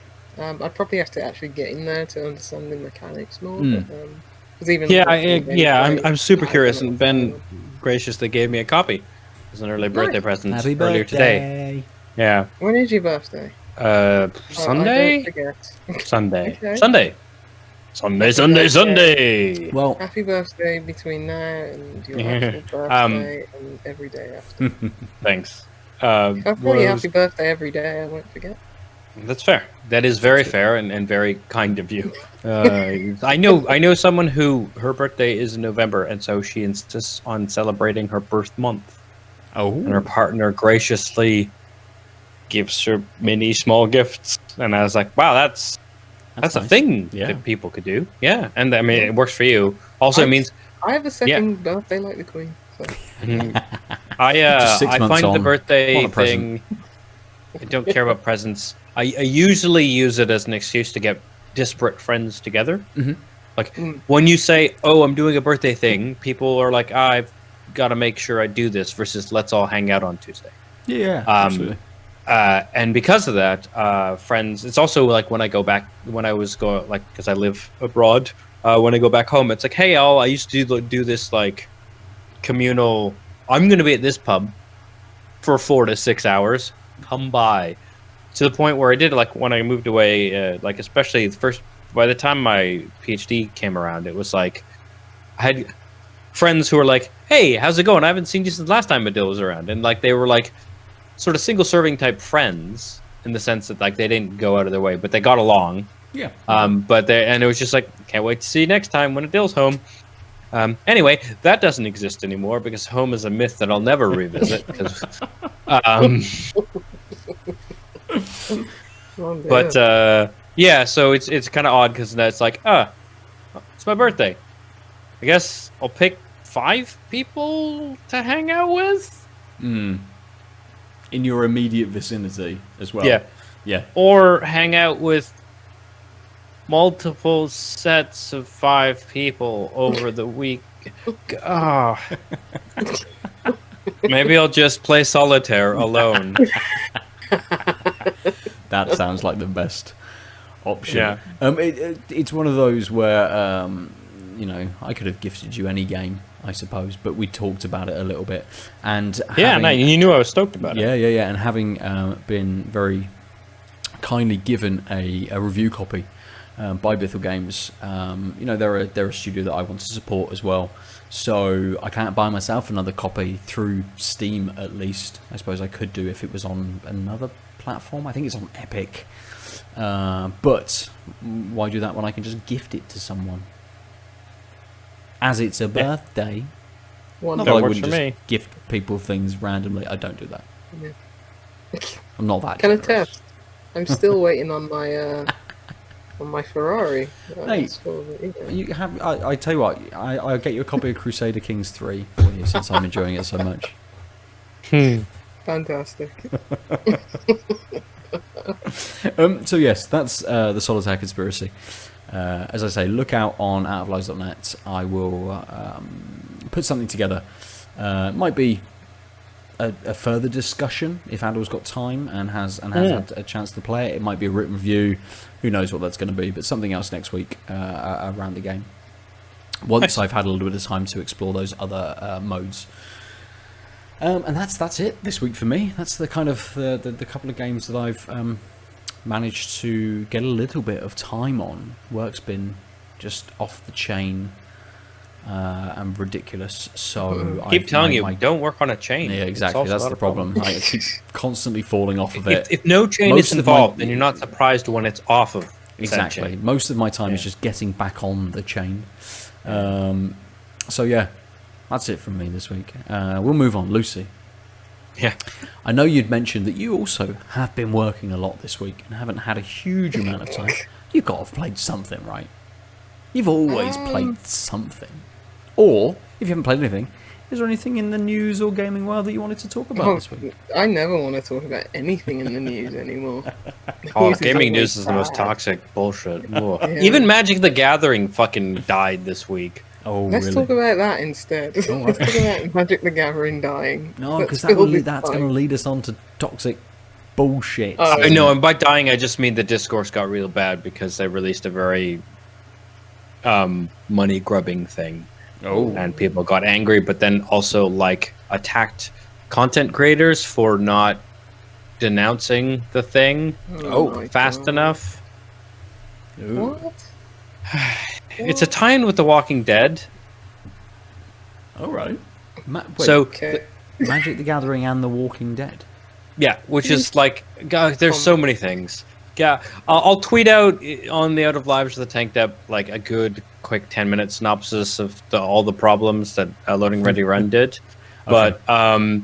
But basically, they have this series of things they've started doing the past like couple years, which is the Secret Lair, which is like artists really cool cosmetic versions of things costing a lot of money, like 5 cards for like $40, and they're not available in all places. And then this the next Secret Lair has been The Walking Dead, and instead of being reprints like all their tie-ins, like earlier this year was a Godzilla thing, and all the like Godzilla monsters like King Kong, etc., were like aesthetic skins of functional cards that where you could get in booster packs. These Walking Dead characters are, first of all, they're ugly photorealistic versions of the AMC people. It just doesn't fit. But also they're not functional reprints. They're unique cards that are legal in all formats, and they're only available by spending $100 if you happen to live in a country that they ship to. But also, even in Canada, it's prohibitively expensive to ship because of duty. So really, it's just going to be horribly expensive, and a couple of them are good enough to be potential in some competitive play. And also, a month and a half ago, because I have these things called buy a box promos, which are like, if you buy a box of boosters, you get a special card. And last year, there was one which gave you the ability of spending a lot of mana to take an extra turn, and that's very powerful. And the only way to get it was to get a buy a box. So the only way to get 4 of in order to be a competitive deck that played blue was to buy 4 booster boxes.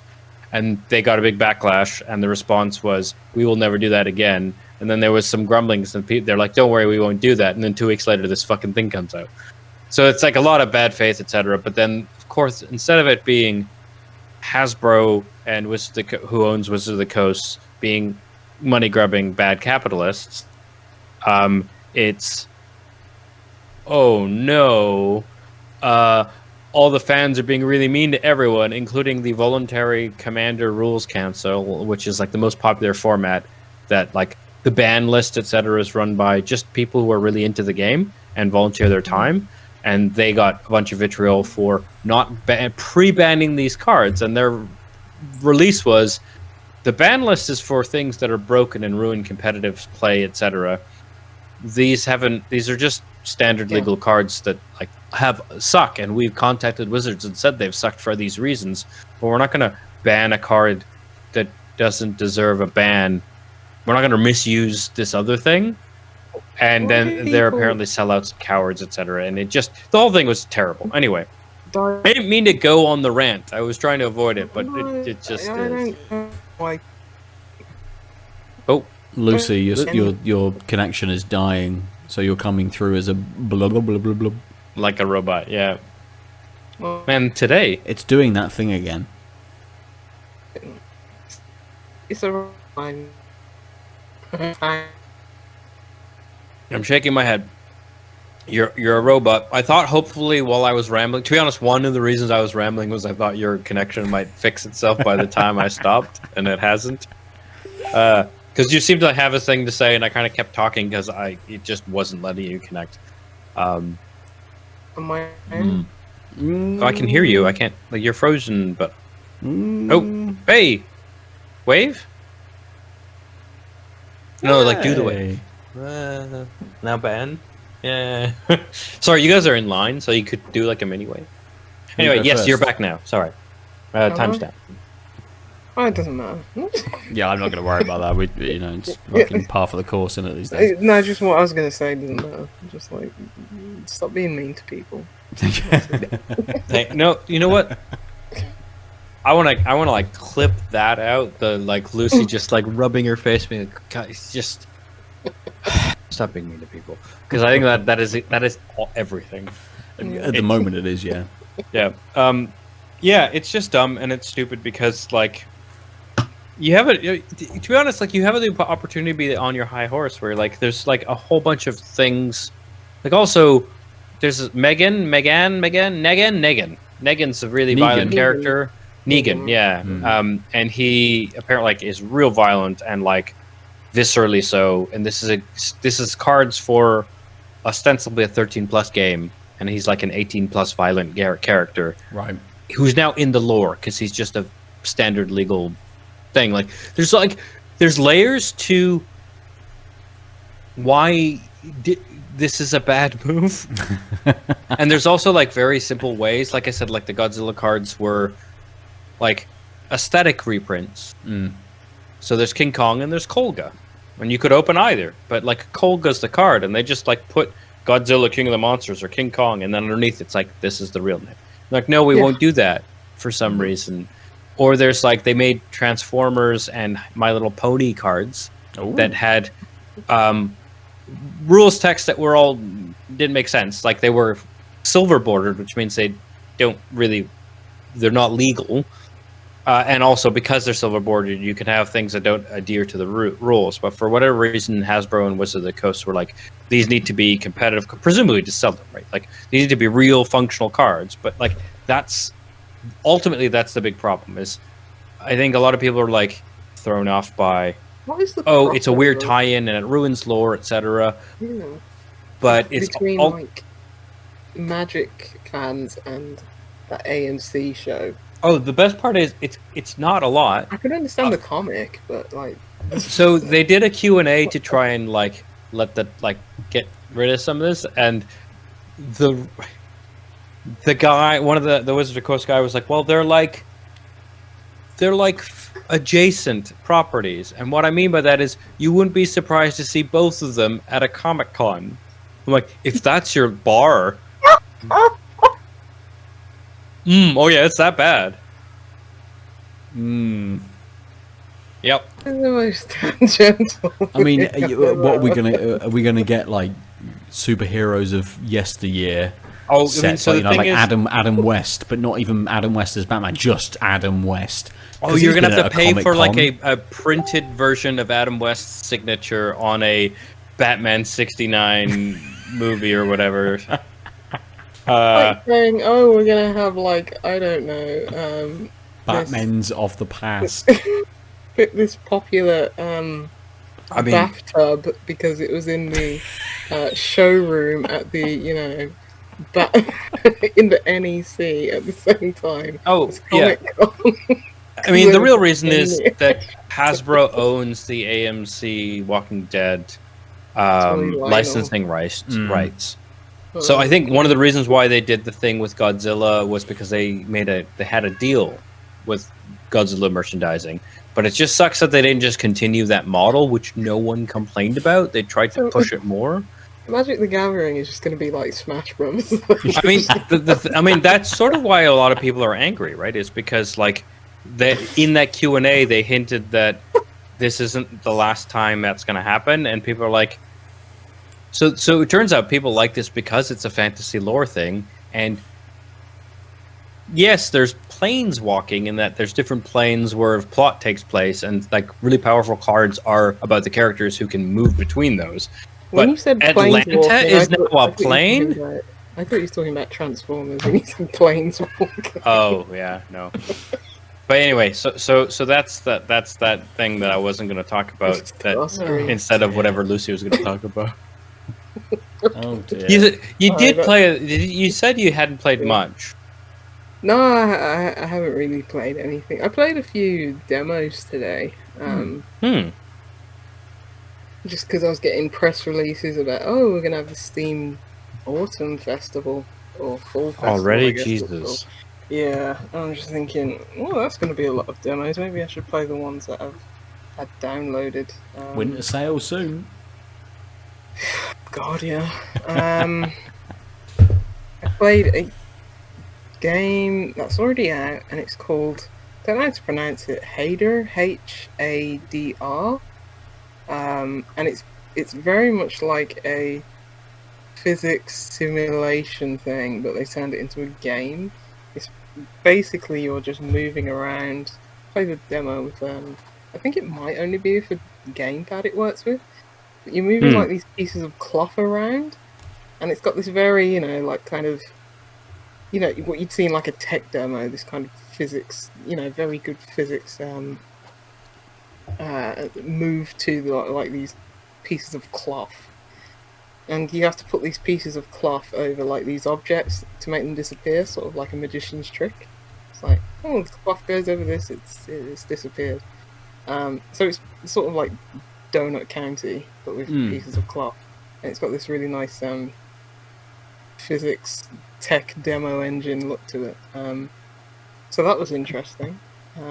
It was a bit, moving the pieces of cloth was a bit cumbersome, so I don't know.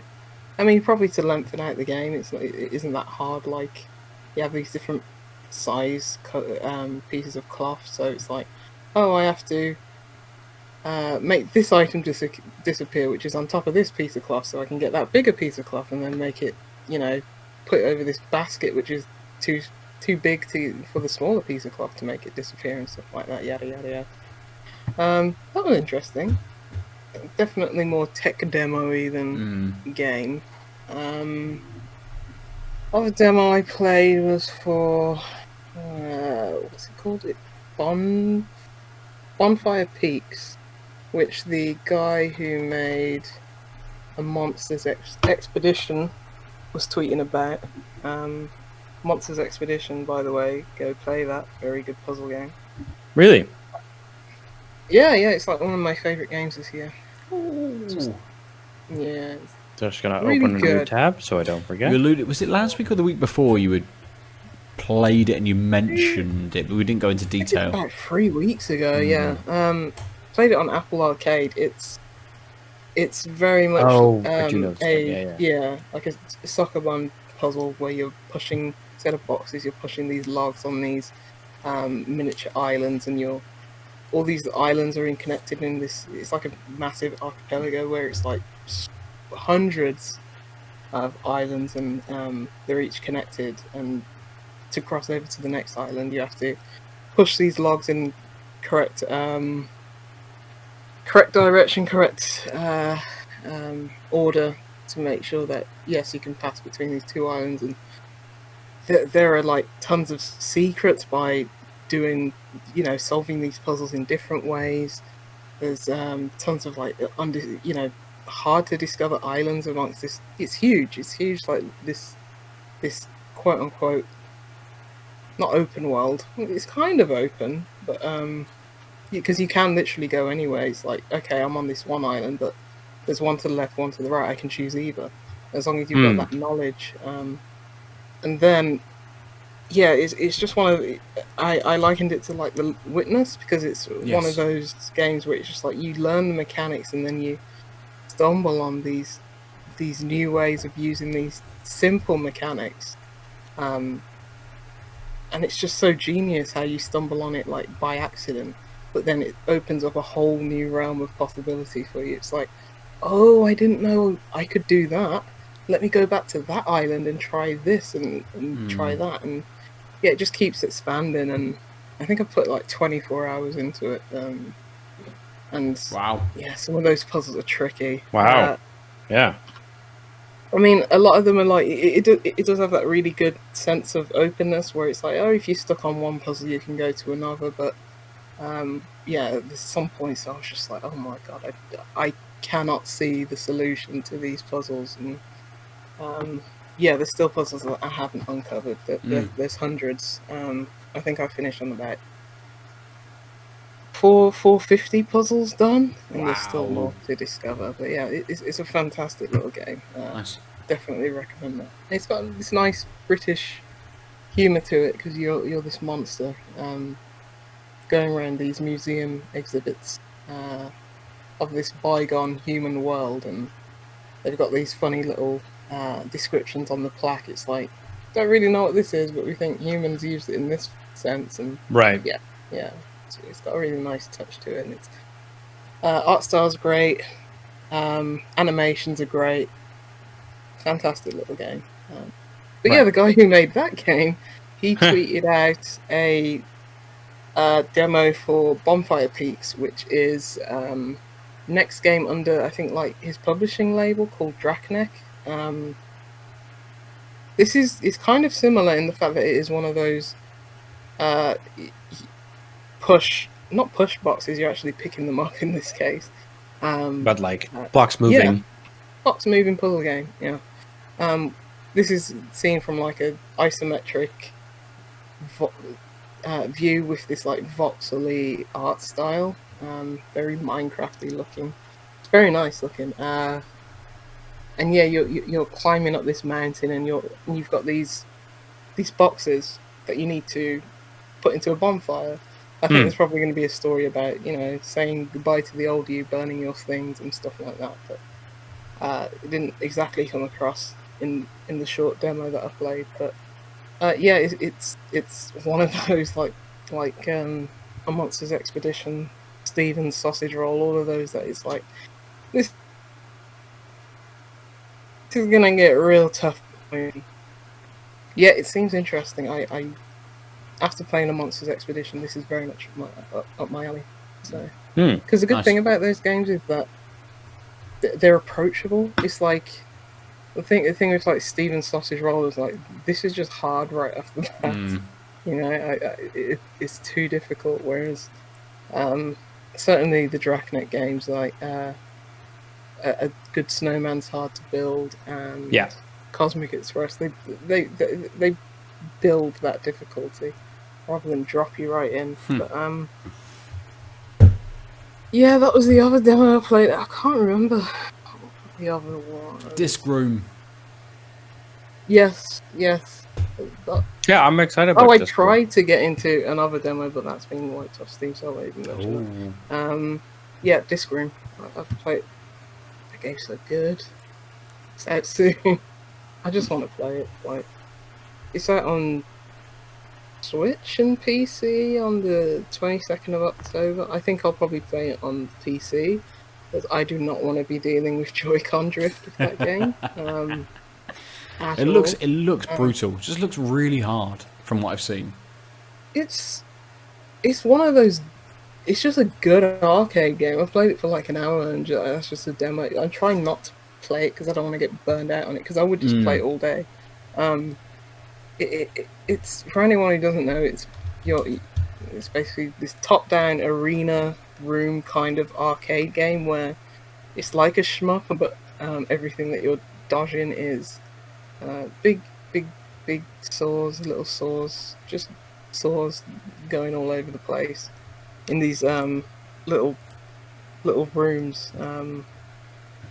And yeah, it just feels so good. I mean, I don't know how you'd make a game like this feel bad because you're just running around, but it feels good, and you can, like, even in the demo, you can unlock 2 different abilities. One that slows down time, one that makes you have like a invincibility dash. Oh, nice. But what I didn't expect, because I thought it was just you're going through level by level in this very arcadey like thing, but there is like these puzzle elements to it, because to unlock certain rooms in this like kind of room by room Zelda dungeon, you have to complete certain objectives. Like each room has a main objective, and like a sub objective. So yeah, surviving for as long as you can is the main objective of most of the rooms. But then there's like, oh, in order to get to this room over here, I have to get killed by this by one of these jigsaws in less than 1 second, or less than 0 seconds or something. You're like, how the hell do I do that?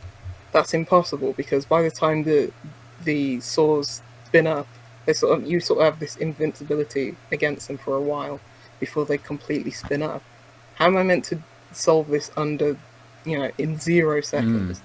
And then you go to like these other dungeons, and it's like, oh, I finished this room and I've unlocked something that can slow down time.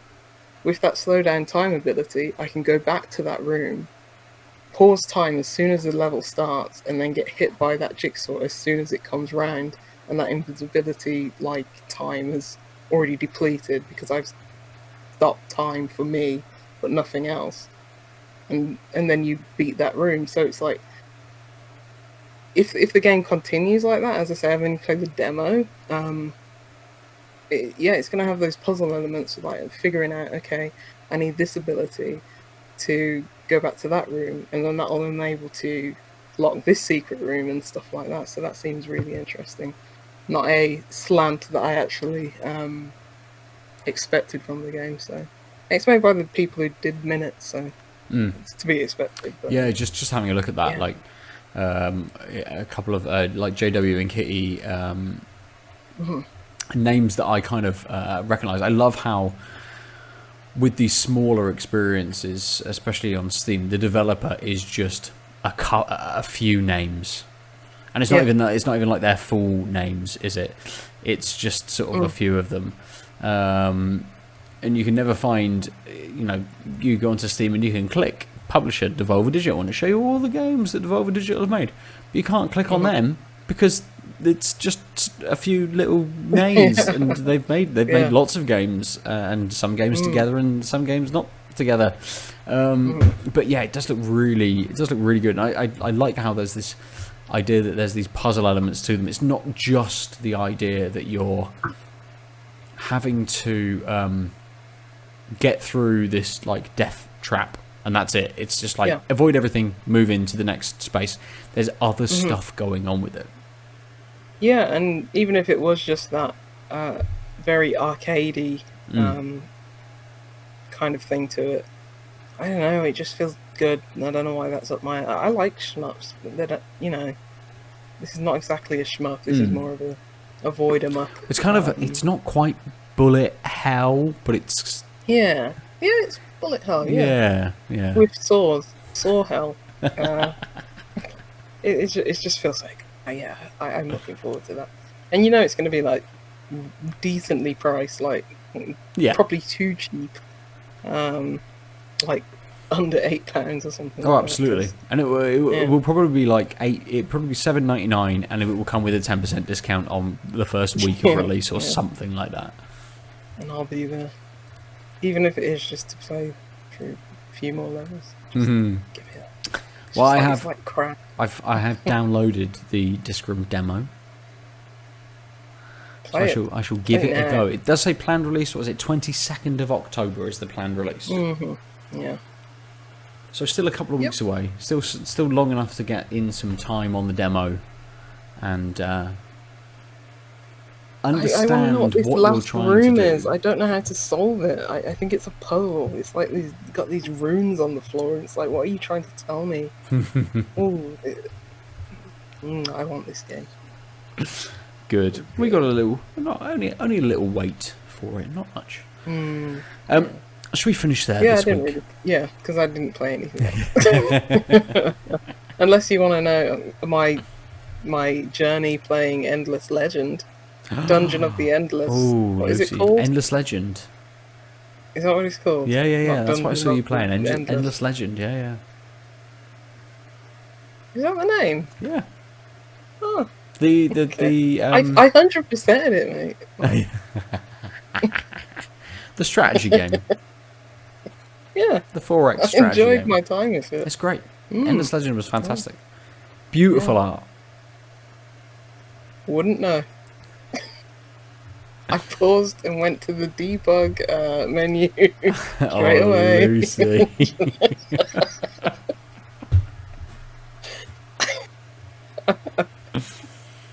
Great game. 10 out of 10. Good. I'm glad Amplitude are getting a little bit of love from someone who doesn't like strategy games.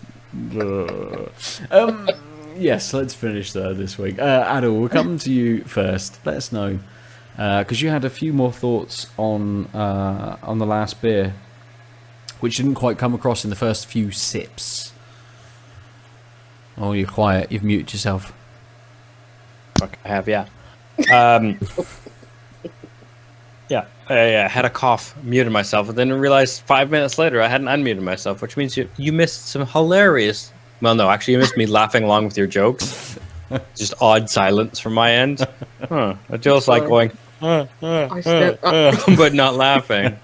The Spree Coast IPA, yeah, it definitely does not have any roasted anything. Yeah, so my prediction was correct. With that gone, it just allowed the sort of sweet tangerine-y citrusiness and the bitter grapefruit citrusiness to meld a little better. Like it is much more well woven, for lack of a better term. So the beer is much more melded than sort of it's this and this. It's sort of like these things sort of go together and they flow really well together.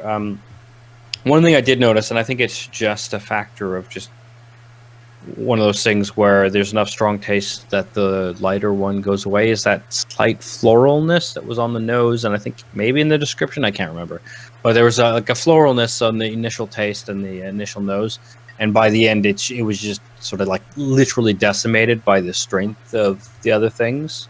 Yeah. So that's a little disappointing, just because like it's clearly there and it was enjoyable, but it just doesn't last because it's sort of drummed out. But that's one of the things that happens with beers. So I think it's a really good West Coast IPA, and also I think it's been a while since I've had a German West Coast IPA. We are doing not just an IPA, but we are like imitating or we're doing the thing that the New World is doing, and it's quite good. I think just know some how to of make good beers. yeah, I was like, but the thing is like that nuance that I wanted to or I did want to loop around to see is there. Like the fact that it starts slightly sweet, tangerine-y citrus, and then ends quite bitter grapefruit citrus, but the tangerine sort of is there and reasserts itself as the finish comes in, because the main taste is sort of faded away, is just like, yeah, that's a thing that takes good craftsmanship, and like I'm not surprised that Lemke has figured that out. Like it seems very German to be like, well, we don't want to lose this. That makes sense, and so like the taste sits there still. It's a very good beer. I guess I should also say which one I like. Yeah, I like them both for very different reasons. Cheats. And hilariously, now that I think about it, the theme is intercontinental attempts, because this is a American British brown ale and a German West Coast IPA. And I say I think this, not that I hadn't planned this all along. I think I actually might give it to the brown ale. Oh, I really like this Spree Coast IPA. It's really refreshing, and it does like some interesting taste things. But it's kind of doing West Coast, like it's just a really good sort of citrusy West Coast IPA. And the Newburg brown ale is really tasty. It's a brown ale, but I like it because it's wrong, I guess. Like, it doesn't do British brown ale in the way I'm used to, but it makes a brown ale do the things that I really like about like porters and stouts, like much more like the malt leaning, roasted malt leaning, especially. Also, it's a 4.5% beer, and it did those roasted malt and coffee and toffee notes better than the 4 or 5% stouts and porters I've been having over the past couple of months. That I've been sort of like, it's just not quite. Like, I like this, but the notes are not quite there. It's been a common refrain for me. And this brown ale is like, hey, I'm not a stout or a porter, but that thing that you wanted at a low ABV beer, here. It's possible. It's fine. And that's really interesting to me. And so part of it is like my general narrative of low alcohol sort of tasting notes on roasted malts and coffee and some toffee has been challenging. And this just sort of did it casually under the umbrella of something that don't think it should. But yeah, it's just a really tasty beer. And actually, if you want like a low ABV, sort of more sessionable porter, coffee porter or coffee-ish porter, this New York brown ale is probably what you want. Nice. Fair. Yeah. Yeah. Good. Labels are only labels, right? Yeah.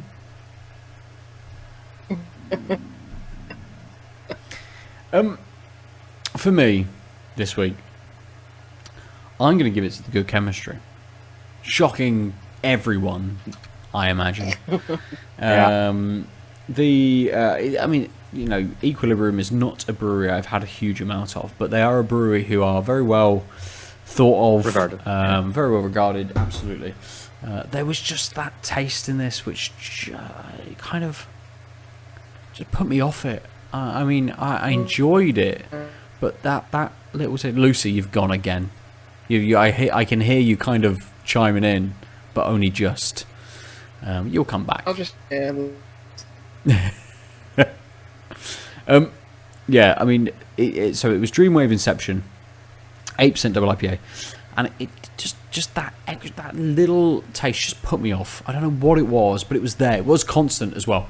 So both beers, oddly, further through the beer, presented a little bit more of a stone fruit profile. So the Pure Optimism, which started off very sort of orangey, lemony, very citrusy, had this kind of maybe apricot stone fruit flavour kind of creep into it on the back half.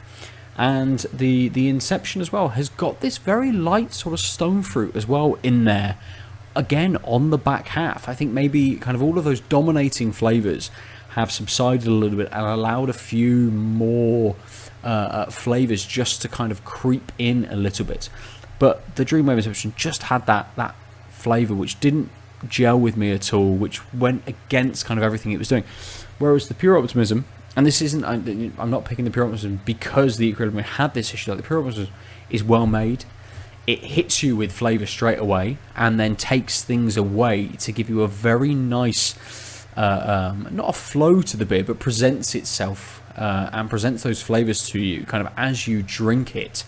And it's really, really easy. It doesn't feel like a session IPA, but it is very easy drinking. Light nose, but a big flavor and a nice pithy bitterness on the end of it as well. So I think this is Pure Optimism is a new beer from Good Chemistry. And I think they've released a few of their kind of existing lines as well in this first batch of cans that they've brewed and put out at the brewery. But as a session IPA, this is something that I would go, well, talking about Aadil a few weeks ago, the idea of kind of going to the park or picking some beers up just to take to a friend's house and stuff. And at 440ml, I think at I don't know what it was, like £3 something, 350, 360, something like that. It'd be very easy to just grab a few of these, and that will be you for an evening, especially if you're going out somewhere, going to hang out with friends in a park, or even in a garden or something like that. A little bit light now for perhaps the winter months, but just sometimes you want that for a little bit of an afternoon session or something. So yeah, this week it's Pure Optimism from Good Chemistry for me. Nice. Yeah. So that's it this week for us. Lucy has frozen forever. She is at Juicy Lucy 9. She may still be able to hear us. She may be saying things, but we don't know what they are. Look, the internet's a complicated place. I say that because for whatever reason, my usually fucking stone solid connection just killed itself earlier. But yeah, I'm at the Omniarch, the THEOMNIARCH, or on Twitch it's THE_Omniarch. Though I haven't, well, there goes Lucy. Though I haven't streamed much on that outside of my productivity streams, which is basically making a co-working cafe environment on the weekdays, which has really helped me and a couple friends and randoms. But yeah, I think I might continue. If I do more random streams, they'll probably be here on Out of Lives Network. Yep. Nice. Rather than putting gaming on the other one as well. But who knows? Fair. Lucy, we'd already kind of signed you off, but do you want to tell people? I said you're Juicy Lucy 9, but where are you? In what places are you active at the moment? Nowhere. I stay off the internet. But Juicy Lucy 9, if you really want to get into it. I was just chanting can, because I wanted to see the can. Which can? The Good Chemistry can. Its colours just calm me. It's very nice. It is very calming. I like these pastel those colours. Those two colours remind me of something. It takes me back to my youth. Ooh. It reminds me. I don't know what it is though. I'll keep it my there. memory's not that good. Yeah. For you through the rest of the. Probably like a level in Spyro or something. I don't know. Probably. Yeah, Juicy Lucy 9. When my internet's not just randomly. You used it all up today with work. That's what it is. Yeah. I'm gonna have to cut my hours, mate. That's it. Yeah. I am at Nova_47 almost everywhere. Go to outoflives.net. I put up a couple of posts in the last couple of weeks. One on PlayStation, one on the PlayStation, the original console, and also one on Game Pass for PC. So go to outoflives.net to read those. If you so wish, you can also chat at me at Nova_Poison, as I've said, on Twitter and a few other places. If you want to talk about those things, you can get all of us at Tanked Upcast on Twitter, on Instagram. We might start posting pictures again of beers. Who knows? Who knows who has time these days to do anything even remotely related to anything apart from just work, sleep, social media. make food. Yeah, especially when social media is still kind of a garbage fire. It's very easy to be like, how about not that thing? Yeah. Yep. Instead of doom scrolling all day, which I learned the thing, I'm cool like the kids. I learned what doom scrolling is. Doom scrolling through Twitter. So, It's very easy to do. yeah. Yeah. I thought that was like someone just coming up with a term in like a Doom wad or something like that.